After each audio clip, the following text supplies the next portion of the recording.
ਵਾਹਿਗੁਰੂ ਵਾਹਿਗੁਰੂ ਵਾਹਿਗੁਰੂ ਵਾਹਿਗੁਰੂ ਵਾਹਿਗੁਰੂ ਵਾਹਿਗੁਰੂ ਵਾਹਿਗੁਰੂ ਵਾਹਿਗੁਰੂ ਵਾਹਿਗੁਰੂ ਵਾਹਿਗੁਰੂ ਵਾਹਿਗੁਰੂ ਵਾਹਿਗੁਰੂ ਵਾਹਿਗੁਰੂ ਜੀ ਕਾ ਖਾਲਸਾ ਵਾਹਿਗੁਰੂ ਜੀ ਕੀ ਫਤਿਹ। आओ गुरु प्यारी साध संगत जी, आप सब संगतां धन धन साहिब श्री गुरु नानक देव जी महाराज जी का जीवन साखी रूप दे विच सरवण कर रहे हो। प्रसंग चल रहा कि धन साहिब श्री गुरु नानक देव जी महाराज जी सुल्तानपुर लोधी विखे मोदी खाने की कार कर रहे हैं। दौलत खान का मोदी खाना है। जय राम जी ने गल करके मोदी खाने का प्रबंध धन साहिब श्री गुरु नानक देव जी महाराज जी ने दवाया है।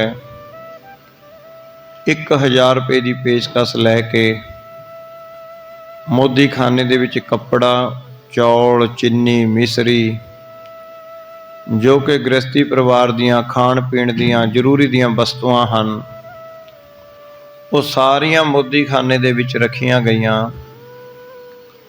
और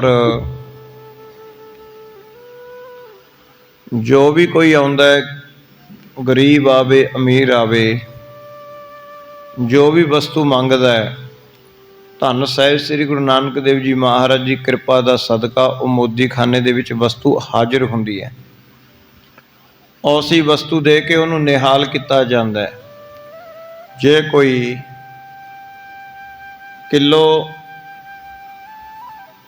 किलो वस्तु मंगदा है, महाराज जी उन्होंने वध पाते ने, तोल च 1.25 किलो पाते हैं।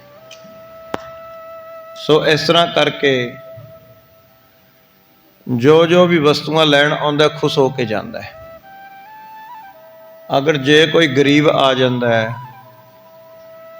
गरीब बेनती करके कहता है कि महाराज जी मेरे कोले पैसे घट ने ते घर दे विच कोई अन्न पानी नहीं है खाण नूं, तां धन साहिब श्री गुरु नानक देव जी महाराज जी कहते हैं भाई कहो सत करतार। उस तो सत करतार कुहा के उहदी झोली वस्तुआं नाल भर दिंदे ने। सो इस प्रकार धन साहिब श्री गुरु नानक देव जी महाराज जी जीवां दे उपर परोपकार कर रहे हैं, जीवां ते दया कर रहे हैं। सो जो जो भी वस्तु मंगदा है, सो महाराज जी उन्होंने वस्तुआं दे दिंदे हैं। और एक दिन भाई बाले जी ने गल चलाई कि महाराज जी कि हुण आप जी दा मोदी खाने की कार लग पे हो करन, मैनू भी छुट्टी दिओ, मैं भी घर हो आवां, मैं भी अपने खेती का काम देखां, बीज बीजां, खेती करां। धन साहिब श्री गुरु नानक देव जी महाराज कहन लगे बालिया क्यों भाई साडा संग तैनूं चंगा नहीं लगता, छड्ड के जाण नूं चित करदा है। तां भाई बाला जी ये साखी सुणाउंदे ने गुरु अंगद देव जी महाराज जी नूं कि महाराज जी जदों मैनूं इस तरह कहा महाराज ने, मानो कि उन्हां दे एक वचन नहीं मेरे मन नूं खिच लिया होवे। मुड़ के मैं उन्हां अगे कदे भी ये गल नहीं कह सकिया, ना ही उन्होंने कदे छड्ड के जा सकिया। सो इस तरह ये साखी आप जी ने कल सारी सरवण की है।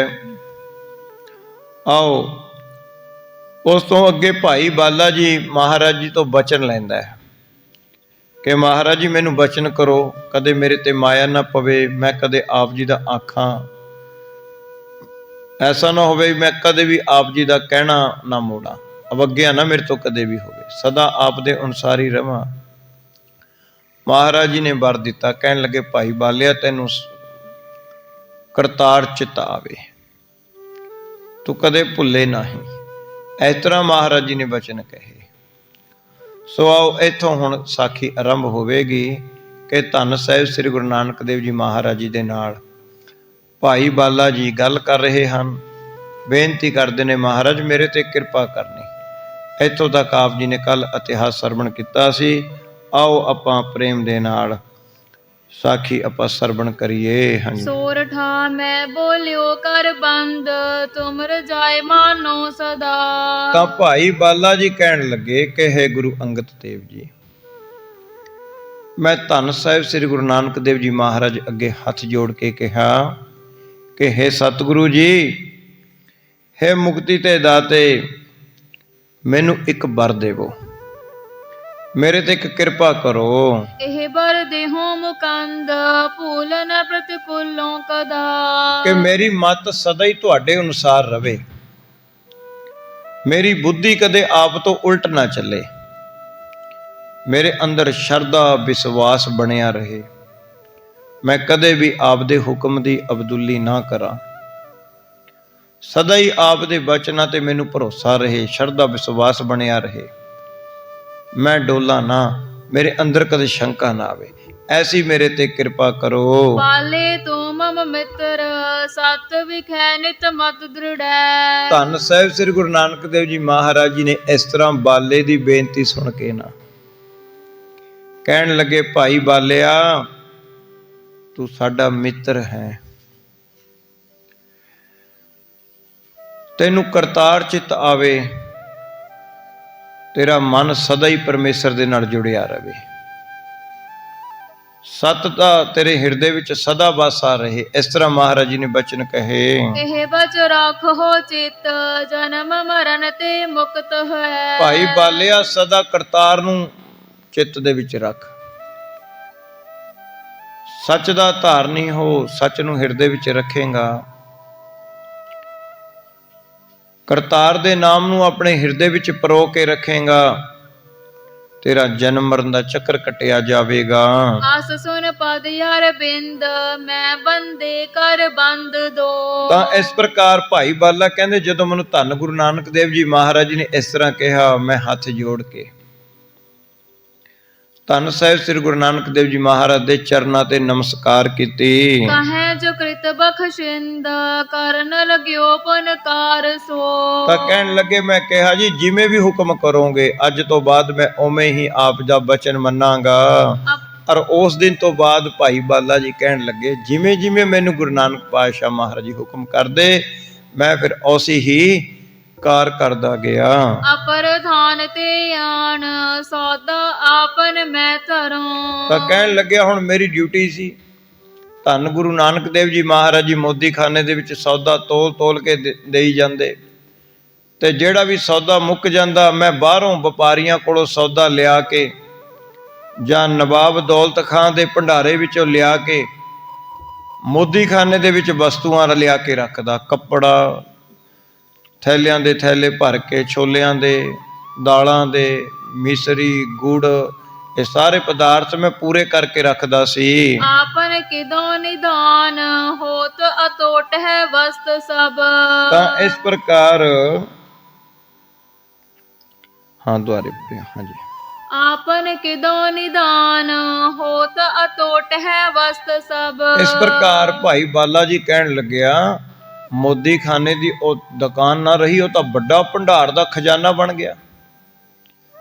ਦਿਨ ਪ੍ਰਤੀ ਦਿਨ ਹੈ ਗੁਰੂ ਅੰਗਦ ਦੇਵ ਜੀ, ਭਾਈ ਬਾਲਾ ਜੀ ਸਾਖੀ ਸੁਣਾਉਂਦਾ ਹੈ ਕਿ ਜਦੋਂ ਮੈਂ ਤੇ ਗੁਰੂ ਨਾਨਕ ਦੇਵ ਜੀ ਮਹਾਰਾਜ ਜੀ ਸੁਲਤਾਨਪੁਰ ਲੋਧੀ ਦੇ ਵਿੱਚ ਸਾਂ, ਔਰ ਮੈਂ ਬਾਹਰੋਂ ਵਸਤੂਆਂ ਲਿਆ ਕੇ ਭੰਡਾਰੇ ਵਿੱਚ ਰੱਖਦਾ ਸੀ, ਨਿਤ ਧੰਨ ਸਾਹਿਬ ਸ੍ਰੀ ਗੁਰੂ ਨਾਨਕ ਦੇਵ ਜੀ ਮਹਾਰਾਜ 13 ਤੋਲੀ ਜਾਂਦੇ, ਵਸਤੂਆਂ ਲੈਣ ਵਾਲਿਆਂ ਦੀ ਵਾਰੀ ਨਾ ਆਉਂਦੀ, ਵੱਡੀਆਂ ਲਾਈਨਾਂ ਲੱਗ ਜਾਂਦੀਆਂ।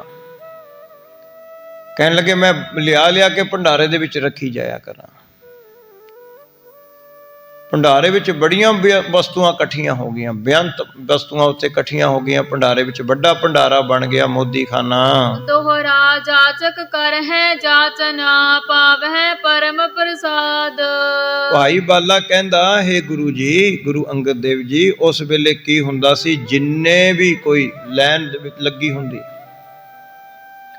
ਜੋ ਵੀ ਵਸਤੂ ਆ ਕੇ ਕੋਈ ਮੰਗਦਾ, ਜਾਚਕ ਕਰ ਹੈ ਜਾਚਨਾ, ਜੋ ਕੋਈ ਵੀ ਲੋੜਵੰਦ ਜੋ ਵੀ ਵਸਤੂ ਮੰਗਦਾ ਆ ਕੇ, ਪਾਵੇ ਪਰਮ ਪ੍ਰਸਾਦ। ਵਾਹਿਗੁਰੂ ਧੰਨ ਸਾਹਿਬ ਸ੍ਰੀ ਗੁਰੂ ਨਾਨਕ ਦੇਵ ਜੀ ਮਹਾਰਾਜ ਜੀ ਉਹਨੂੰ ਖੁਸ਼ ਕਰਕੇ ਤੋਰਦੇ, ਭਾਵ ਕਿ ਉਹਨੂੰ ਵੱਧ ਵਸਤੂ ਦੇ ਕੇ ਤੋਰਦੇ।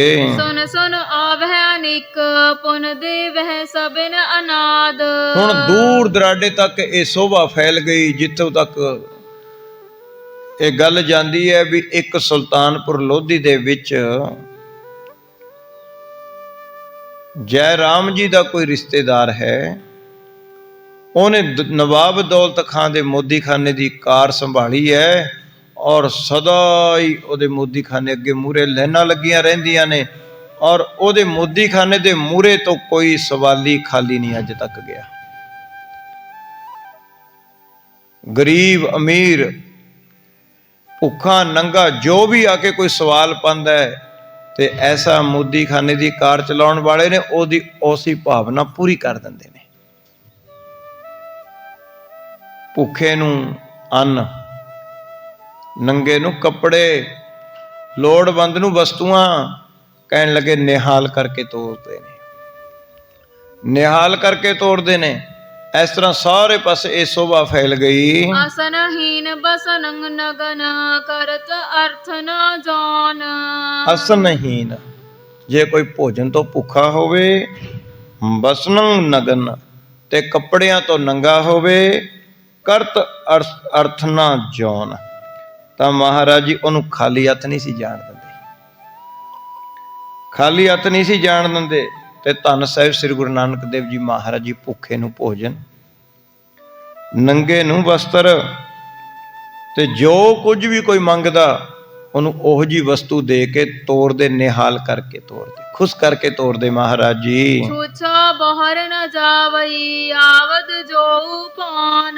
ਜੋ ਕੋਈ ਵੀ ਆ ਗਿਆ ਜਾਚਨਾ ਲੈ ਕੇ, ਉਹ ਖਾਲੀ ਨਹੀਂ ਸੀ ਜਾਂਦਾ, ਬਸ ਉਸ ਤੇ ਵਾਹਿਗੁਰੂ ਕਿਰਪਾ ਕਰ ਦਿੰਦੇ ਸੀ।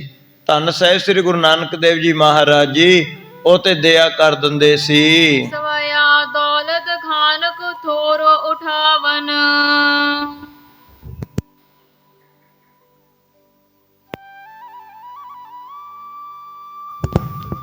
ਹਾਂਜੀ, ਦੁਆਰੇ ਪੜੋ। ਹਾਂਜੀ, ਸਵਇਆ ਦੌਲਤ ਖਾਨ ਕੋ ਥੋਰ ਉਠਾਵਨ, ਤਾਹੇ ਤੇ ਹੋਤ ਵਿਸ਼ੇਖ ਹੀ ਦਾਨਾ। ਤਾਂ ਇਸ ਪ੍ਰਕਾਰ ਹੁਣ ਨਵਾਬ ਦੌਲਤ ਖਾਂ ਦੇ ਭੰਡਾਰੇ ਵਿੱਚੋਂ ਭਾਈ ਬਾਲਾ ਜੀ ਸਮਾਨ ਲਿਆਈ ਜਾਂਦੇ ਨੇ, ਧੰਨ ਸਾਹਿਬ ਸ੍ਰੀ ਗੁਰੂ ਨਾਨਕ ਦੇਵ ਜੀ ਮਹਾਰਾਜ ਵੰਡੀ ਜਾਂਦੇ ਨੇ।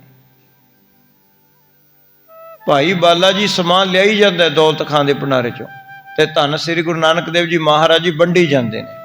ਜਦੋਂ ਇਸ ਤਰ੍ਹਾਂ ਦਾ ਚੱਲਿਆ, ਇਸ ਤਰ੍ਹਾਂ ਦੀ ਕਾਰ ਚੱਲੀ, ਕੀਰਤੀ ਕੌਸਨ ਪਾਵਤ ਆਵਤ, ਪਾਵਤ ਜੋ ਅਰਥੀ ਅਨੁਮਾਨ। ਹੁਣ ਐਸੀ ਸੋਭਾ ਗੁਰੂ ਨਾਨਕ ਦੇਵ ਜੀ ਮਹਾਰਾਜ ਦੀ ਫੈਲੀ ਕਿ ਦੂਰ ਦੂਰ ਤੋਂ ਦੁਨੀਆ ਆ ਕੇ ਮੋਦੀ ਖਾਨੇ ਦੇ ਵਿੱਚੋਂ ਰਾਸ਼ਨ ਪਾਣੀ ਲੈ ਕੇ ਲੈਣ ਵਾਸਤੇ ਆਉਣ ਲੱਗੀ। ਹਾਂਜੀ, ਚੂਨ ਤੇ ਲਿਆਉਣ ਕਰਤਾਦ ਤੇ ਜੇਵਥ, ਅੰਤਰ ਚੀਰਤ ਰੇ ਬਿਦਨਾਨਾ।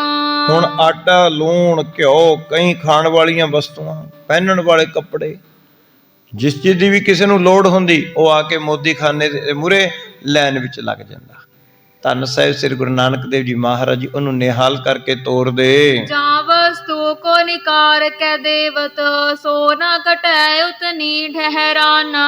ਅੱਛਾ, ਧੰਨ ਸਾਹਿਬ ਸ੍ਰੀ ਗੁਰੂ ਨਾਨਕ ਦੇਵ ਜੀ ਮਹਾਰਾਜ ਜੀ 13 ਤੋਲੀ ਜਾਂਦੇ ਨੇ। ਭਾਈ ਬਾਲਾ ਜੀ ਕਹਿੰਦੇ, ਇੱਕ ਤਾਂ ਇਹ ਗੱਲ ਦੇਖ ਕੇ ਹੈਰਾਨ ਹੁੰਦੇ ਕਿ ਧੰਨ ਸਾਹਿਬ ਸ੍ਰੀ ਗੁਰੂ ਨਾਨਕ ਦੇਵ ਜੀ ਮਹਾਰਾਜ ਜੀ ਇਸ ਤਰ੍ਹਾਂ ਹੀ, ਜੇ ਕਿਸੇ ਨੇ ਕਿਹਾ ਵੀ ਕਿਲੋ ਚੀਜ਼ ਚਾਹੀਦੀ ਹੈ, ਮਹਾਰਾਜ ਜੀ ਨੇ ਇਸ ਤਰ੍ਹਾਂ ਜਿਵੇਂ ਉਹ ਚੌਲ ਜਾਂ ਦਾਲ ਪਾਉਣ ਵਾਲਾ ਹੁੰਦਾ ਉਹ, ਤੇ ਉਹਦੇ ਨਾਲ ਪਾ ਕੇ ਉਹਦੇ ਵਿੱਚ ਝੋਲੇ 'ਚ ਪਾ ਦਿੰਦੇ ਨੇ, ਤੇ ਕਹਿੰਦੇ ਫੜਾ ਦਿੰਦੇ ਨੇ ਇਸ ਤਰ੍ਹਾਂ ਹੀ। ਜਦੋਂ ਘਰੇ ਜਾ ਕੇ ਤੋਲਦਾ ਤਾਂ ਪੂਰੀ ਨਿਕਲਦੀ ਹੈ, ਵੱਧ ਨਿਕਲਦੀ ਹੈ, ਘੱਟ ਨਹੀਂ ਨਿਕਲਦੀ। ਸਾਰੇ ਹੈਰਾਨ ਹੋ ਜਾਂਦੇ ਨੇ ਵੀ ਇਹ ਮੋਦੀ ਦਾ ਕੈਸਾ ਅੰਦਾਜ਼ਾ ਹੈ ਵੀ ਵਸਤੂ ਪੂਰੀ ਤੋਲਣ ਦੇ ਵਿੱਚ ਵੱਧ ਨਿਕਲਦੀ ਹੈ, ਘੱਟ ਨਹੀਂ ਨਿਕਲਦੀ। ਕੈਸਾ ਇਹਨਾਂ ਦਾ ਹੱਥ ਹੈ, ਕਿੰਨਾ ਇਹਨਾਂ ਨੂੰ ਅੰਦਾਜ਼ਾ ਹੈ। ਦੇਖੋ ਇਸ ਤਰ੍ਹਾਂ ਸੋਭਾ ਕਰਦੇ ਨੇ ਸਾਰੀ ਦੁਨੀਆ। ਤੋਹਰਾ ਕੀਰਤ ਪਸਰੀ ਪੁਰ ਸਰਬ, ਘਰ ਘਰ ਹੀ ਭਰਪੂਰ। ਹੁਣ ਧੰਨ ਸਾਹਿਬ ਸ੍ਰੀ ਗੁਰੂ ਨਾਨਕ ਦੇਵ ਜੀ ਮਹਾਰਾਜ ਜੀ ਦੀ ਸੁਲਤਾਨਪੁਰ ਲੋਧੀ ਸ਼ਹਿਰ ਵਿੱਚ ਸਾਰੇ ਪਾਸੇ ਕੀਰਤੀ ਫੈਲ ਗਈ। ਘਰ ਘਰ ਵਿੱਚ ਗੱਲਾਂ ਹੋਣ ਲੱਗੀਆਂ, ਜਸ ਹੋਣ ਲੱਗਿਆ। ਕਿਦੋਂ ਚੰਦ ਕੀ ਚਾਂਦਨੀ, ਜਿਉਂ ਚਕੋਰ ਪ੍ਰਿਯ ਰੂਰ। ਹੁਣ ਲੋਕੀ ਇਸ ਤਰ੍ਹਾਂ ਲੁਭਾਏਮਾਨ ਹੋਣ ਲੱਗ ਗਏ ਮਹਾਰਾਜ ਜੀ ਦੇ ਉੱਪਰ, ਜਿਵੇਂ ਚੰਦਰਮਾ ਦੇ ਉੱਪਰ ਚਾਂਦਨੀ ਲੁਭਾਏਮਾਨ ਹੁੰਦੀ ਹੈ। ਮਹਾਰਾਜ ਜੀ ਦਾ ਰੂਪ ਦੇਖ ਕੇ ਦਰਸ਼ਨ ਕਰਕੇ ਨਿਹਾਲ ਹੋ ਜਾਂਦੇ ਨੇ। ਦੁਨੀਆ ਖਿੱਚੀ ਚਲੀ ਆਉਂਦੀ ਹੈ ਤੇ ਮਹਾਰਾਜ ਜੀ ਦੇ ਦਰਸ਼ਨ ਵੀ ਕਰਦੇ ਨੇ ਤੇ ਵਸਤੂਆਂ ਵੀ ਪ੍ਰਾਪਤ ਕਰ ਲੈਂਦੇ ਨੇ। ਇਸ ਤਰ੍ਹਾਂ ਮਹਾਰਾਜ ਜੀ ਜੀਵਾਂ ਦਾ ਉਧਾਰ ਕਰ ਰਹੇ ਹਨ। ਮਾਸ ਮਾਸ ਲੇਖਾ ਹੁਵੇ, ਜਾਹੇ ਵਹੀਲੇ ਹਾਥ। ਹੁਣ ਜਦੋਂ ਇਸ ਤਰ੍ਹਾਂ ਦਿਨ ਰਾਤ ਹੀ ਇੰਨਾ ਖਜ਼ਾਨਾ ਵੰਡਿਆ ਜਾ ਰਿਹਾ ਹੈ, ਦੌਲਤ ਖਾਨ ਨਵਾਬ ਨੂੰ ਫਿਕਰ ਪੈ ਜਾਂਦਾ ਹੈ ਵੀ ਇੰਨਾ ਖਜ਼ਾਨਾ ਵੰਡ ਦਿੱਤਾ ਤੇ ਸੁਣਨ ਚ ਆਉਂਦਾ ਵੀ ਕਿਸੇ ਗਰੀਬਾਂ ਤੋਂ ਤਾਂ ਪੈਸੇ ਵੀ ਨਹੀਂ ਲੈ ਰਹੇ, ਐ ਤਾਂ ਮੇਰਾ ਸਾਰਾ ਹੀ ਖਜ਼ਾਨਾ ਲੁਟਾ ਦੇਣਗੇ। ਫਿਰ ਬੜਾ ਸਖਤ ਹੋ ਕੇ ਨਵਾਬ ਦੌਲਤ ਖਾਂ ਹਿਸਾਬ ਲੈਂਦਾ। ਹਰ ਮਹੀਨੇ ਹਿਸਾਬ ਨਹੀਂ ਹੁੰਦਾ। ਭਾਈ ਬਾਲਾ ਜੀ ਕਹਿਣ ਲੱਗੇ, ਕਈ ਵਾਰ ਤਾਂ ਭਾਈ ਜੈ ਰਾਮ ਜੀ ਦੇ ਮਨ ਵਿੱਚ ਫਿਕਰ ਪੈ ਜਾ ਕਰੇ ਵੀ ਇੰਨੀਆਂ ਲੈਣਾ, ਇੰਨਾ ਰਸਨ ਇਹਨਾਂ ਨੇ ਚੁਕਾ ਦਿੱਤਾ, ਪੈਸਾ ਵੀ ਨਹੀਂ ਕਿਸੇ ਤੋਂ ਲੈ ਰਹੇ, ਤੇ ਹਿਸਾਬ ਹੋਵੇਗਾ ਤੇ ਇੰਨਾ ਪੈਸਾ ਦੌਲਤ ਖਾਨ ਨਵਾਬ ਦਾ ਕੌਣ ਦੇਵੇਗਾ? ਬੜਾ ਕਠੋਰ ਪਠਾਨ ਹੈ, ਉਹ ਤਾਂ ਪੈਸਾ ਲੈ ਕੇ ਛੱਡੇਗਾ। ਤਾਂ ਫੇਰ ਵੀ ਕਹਿਣ ਲੱਗੇ ਜਦੋਂ ਮਹੀਨੇ ਬਾਅਦ ਹਿਸਾਬ ਹੁੰਦਾ, ਸੰਖਿਆ ਕਰ ਸਭ ਦਿਵਸ ਕੀ, ਬੈਸ ਹੈ ਲੇਖਕ ਸਾਥ। ਹੁਣ ਸਾਰੇ ਜਦੋਂ ਬੈਠ ਕੇ ਹਿਸਾਬ ਕਰਦੇ ਆ ਤਾਂ ਹਿਸਾਬ ਕਰਕੇ ਜਦੋਂ ਪੈਸੇ ਗਿਣੇ ਜਾਂਦੇ ਨੇ ਗੋਲਕ ਚੋਂ, ਔਰ ਰਾਸ਼ਨ ਦਾ ਹਿਸਾਬ ਕਿਤਾਬ ਲਾਇਆ ਜਾਂਦਾ ਹੈ, ਤਾਂ ਕੀ ਦੇਖਦੇ ਨੇ? ਕੀ ਦੇਖਦੇ ਨੇ ਕਿ ਧੰਨ ਸਾਹਿਬ ਸ੍ਰੀ ਗੁਰੂ ਨਾਨਕ ਦੇਵ ਜੀ ਮਹਾਰਾਜ ਦੇ ਪੈਸੇ ਵੱਧ ਨਿਕਲਦੇ ਨੇ, ਪੈਸੇ ਵੱਧ ਜਾਂਦੇ ਨੇ। ਦੌਲਤ ਖਾਨ ਨਵਾਬ ਹੈਰਾਨ ਹੋ ਜਾਂਦਾ ਹੈ। ਦੌਲਤ ਖਾਨ ਨਵਾਬ ਹੈਰਾਨ ਹੋ ਜਾਂਦਾ ਵੀ ਸੁਣੀਦਾ ਵੀ ਇੰਨਾ ਗਰੀਬਾਂ ਨੂੰ ਫ੍ਰੀ ਰਾਸ਼ਨ ਵੰਡ ਰਹੇ ਨੇ ਤੇ ਪੈਸੇ ਫੇਰ ਹਿਸਾਬ ਕਿਤਾਬ ਚ ਮੇਰੇ ਕਨੀ ਵੱਧ ਰਹੇ ਨੇ, ਵੀ ਹੋ ਕੀ ਰਿਹਾ ਹੈ? ਤਾਂ ਇਸ ਤਰ੍ਹਾਂ ਕਰਕੇ ਕਈ ਵਾਰ ਤਾਂ ਨਵਾਬ ਦੌਲਤ ਖਾਨ ਦੇ ਵੀ ਹੱਥ ਜੁੜ ਜਾਂਦੇ ਨੇ। ਆਪਣੇ ਮੁਖ ਤੋਂ ਕਹਿ ਉੱਠਦਾ ਦੌਲਤ ਖਾਨ ਨਵਾਬ, ਇਹ ਜੈ ਰਾਮ, ਇਸ ਦੇ ਉੱਪਰ ਖੁਦਾ ਮਿਹਰਬਾਨ ਹੈ, ਇਹਦੇ ਹੱਥ ਦੇ ਵਿੱਚ ਵਸਤੂ ਕੋਈ ਘਟਦੀ ਹੀ ਨਹੀਂ ਹੈ, ਵਾਧਾ ਹੀ ਵਾਧਾ ਹੋ ਰਿਹਾ ਹੈ। ਹੁਣ ਨਵਾਬ ਦੌਲਤ ਖਾਨ ਵੀ ਖੁਸ਼ ਹੈ ਕਿਉਂਕਿ ਉਹਦਾ ਇੰਨੀ ਵਸਤੂ ਵਿਕਦੀ ਹੈ, ਉਹਦੇ ਖਜ਼ਾਨੇ ਭਰੇ ਜਾ ਰਹੇ ਨੇ। ਭਾਈ ਜੈ ਰਾਮ ਤੇ ਬੇਬੇ ਨਾਨਕੀ ਜੀ ਵੀ ਖੁਸ਼ ਨੇ। ਬੇਬੇ ਨਾਨਕੀ ਜੀ ਖੁਸ਼ ਹੈ ਵੀ ਵੀਰ ਨਾਨਕ ਮੇਰਾ ਕੰਮ ਲੱਗ ਪਿਆ ਕਰਨ। ਧੰਨ ਗੁਰੂ ਨਾਨਕ ਦੇਵ ਜੀ ਮਹਾਰਾਜ ਖੁਸ਼ ਨੇ ਕਿ ਜੀਵਾਂ ਦੀ ਕਲਿਆਣ ਹੋ ਰਹੀ ਹੈ, ਭੁੱਖੇ ਨੰਗੇ ਸਾਰੇ ਨੂੰ ਵਸਤਰ ਵੰਡੇ ਜਾ ਰਹੇ ਨੇ। ਭਾਈ ਬਾਲਾ ਸੰਤੋਖੀਆ ਖੁਸ਼ ਹੈ ਵੀ ਮੈਂ ਗੁਰੂ ਨਾਨਕ ਜੀ ਦੇ ਹੁਕਮ ਦੇ ਵਿੱਚ ਕਾਰ ਕਰ ਰਿਹਾ ਤੇ ਮਹਾਰਾਜ ਦੇ ਮੈਨੂੰ ਦਰਸ਼ਨ ਕਰਨ ਮਿਲਦੇ ਨੇ। ਸਾਰੇ ਪਾਸੇ ਖੁਸ਼ੀਆਂ ਹੀ ਖੁਸ਼ੀਆਂ ਵੰਡੀਆਂ ਜਾ ਰਹੀਆਂ ਹਨ। ਸੋਰਠਾ ਜਬ ਜਬ ਲੇਖਾ ਹੋਏ, ਤਬ ਤਬ ਵਾਦਾ ਨਿਕਸਾਈ। ਭਾਈ ਬਾਲਾ ਜੀ ਕਹਿੰਦੇ ਜਦੋਂ ਜਦੋਂ ਵੀ ਮਹੀਨੇ ਬਾਅਦ ਹਿਸਾਬ ਹੁੰਦਾ ਤਾਂ ਨਵਾਬ ਦੌਲਤ ਖਾਂ ਤੋਂ ਲੈਣੇ ਨਿਕਲਦੇ ਪੈਸੇ, ਇਸ ਤਰ੍ਹਾਂ ਵਾਧਾ ਹੁੰਦਾ। ਬਿਸਮੈ ਮਨ ਸੁਨ ਲੋਏ, ਕੋ ਕੋ ਕਰਈ ਈਰਖਾ। ਤਾਂ ਕਹਿਣ ਲੱਗੇ ਬਹੁਤ ਦੁਨੀਆ ਖੁਸ਼ ਹੋ ਜਾਂਦੀ, ਪਰ ਕਈ ਜਿਹੜੇ ਨਿੰਦਕ ਲੋਕ ਸੀ ਉਹ ਈਰਖਾ ਵੀ ਕਰਦੇ, ਈਰਖਾ ਵੀ ਕਰਦੇ। ਨਵਾਬ ਨੂੰ ਵੀ ਜਾ ਕੇ ਚੱਕ ਦਿੰਦੇ ਦੌਲਤ ਖਾਨ ਨੂੰ ਵੀ ਤੇਰਾ ਖਜ਼ਾਨਾ ਲਟਾ ਰਹੇ ਨੇ, ਤੂੰ ਹਿਸਾਬ ਚੰਗੀ ਤਰ੍ਹਾਂ ਨਹੀਂ ਲੈਂਦਾ, ਜਾਂ ਤਾਂ ਹਿਸਾਬ ਵਾਲਾ ਗੜਬੜ ਕਰਦਾ ਕੋਈ, ਤੂੰ ਬਰੀਕੀ ਤੋਂ ਹਿਸਾਬ ਨਹੀਂ ਲੈਂਦਾ ਹੋਵੇਗਾ। ਹਿਸਾਬ ਤਾਂ ਤੇਰੇ ਵੱਲ ਕਿਵੇਂ ਵੱਧ ਜਾਂਦਾ ਜਦੋਂ ਤੇਰਾ ਇੰਨਾ ਖਜ਼ਾਨਾ ਫਰੀ? ਪੁੱਛੋ ਤਾਂ ਸਹੀ, ਕਹਿੰਦੇ ਗਰੀਬ ਗਰੂਬਿਆਂ ਨੂੰ ਕਿੰਨਿਆਂ ਨੂੰ ਫਰੀ ਵੰਡਦੇ ਨੇ। ਕਿੰਨੀ ਕੁ ਆਮਦਨ ਇਹਨਾਂ ਕੋਲ ਬਚ ਜਾਂਦੀ ਹੈ ਜਿਹੜੀ ਆਪਣੀ ਆਮਦਨ ਦੇ ਵਿੱਚੋਂ ਇੰਨੇ ਗਰੀਬਾਂ ਨੂੰ ਲੁਟਾਈ ਜਾ ਰਹੇ ਨੇ ਖਜ਼ਾਨਾ। ਜ਼ਰੂਰ ਕੋਈ ਹਿਸਾਬ ਕਿਤਾਬ ਦੇ ਵਿੱਚ ਗੜਬੜ ਹੋ ਰਹੀ ਹੈ। ਨਿੰਦਕ ਇਸ ਤਰ੍ਹਾਂ ਨਿੰਦਿਆ ਕਰਨ ਵਾਲੇ ਵੀ ਸਨ, ਜੋ ਮਹਾਰਾਜ ਜੀ ਦੀ ਸੋਭਾ ਨੂੰ ਦੇਖ ਕੇ ਨਹੀਂ ਸੀ ਜਰਦੇ। ਲਹਿਜਾ ਨੈਮਤ ਮੰਦ ਇਹ ਕਰਤਾਰ ਸਰੂਪ ਹੈ। ਉਹਨਾਂ ਨੂੰ ਨਹੀਂ ਸੀ ਪਤਾ ਵਿਚਾਰਿਆਂ ਨਿੰਦਕਾਂ ਨੂੰ ਵੀ ਇਹ ਕਰਤਾਰ ਦਾ ਰੂਪ ਹੈ, ਖੁਦਾ ਦਾ ਰੂਪ ਹੈ, ਰਾਮ ਦਾ ਰੂਪ ਹੈ, ਵਾਹਿਗੁਰੂ ਨਿਰੰਕਾਰ ਦਾ ਰੂਪ ਹਨ। ਆਨੰਦ ਕੰਦ ਮੁਕੰਦ ਜਾਂ ਕੋ ਕਛ ਅਚਰਜ ਨਹੀਂ। ਤਾਂ ਇਸ ਪ੍ਰਕਾਰ ਮੁਕਤੀ ਦੇ ਦਾਤੇ ਵਾਸਤੇ ਇਹ ਗੱਲਾਂ ਕੋਈ ਵੀ ਅਚਰਜ ਨਹੀਂ ਸਨ। ਉਹਨਾਂ ਦੀ ਤਾਂ ਸਾਰੇ ਹੁਕਮ, ਸਾਰੇ ਦੇਵਤੇ, ਸਾਰੀ ਪ੍ਰਕਿਰਤੀ ਮੰਨਦੀ, ਕੁਮੇਰ ਭੰਡਾਰੀ ਮੰਨਦਾ, ਕਾਮ ਧੇਨ ਗਊ ਮੰਨਦੀ, ਸਾਰੇ ਮਾਰ ਦੇ ਹੱਥ ਦੇ ਵਿੱਚ ਤਾਂ ਬਰਕਤਾਂ ਹੀ ਬਰਕਤਾਂ ਸੀ।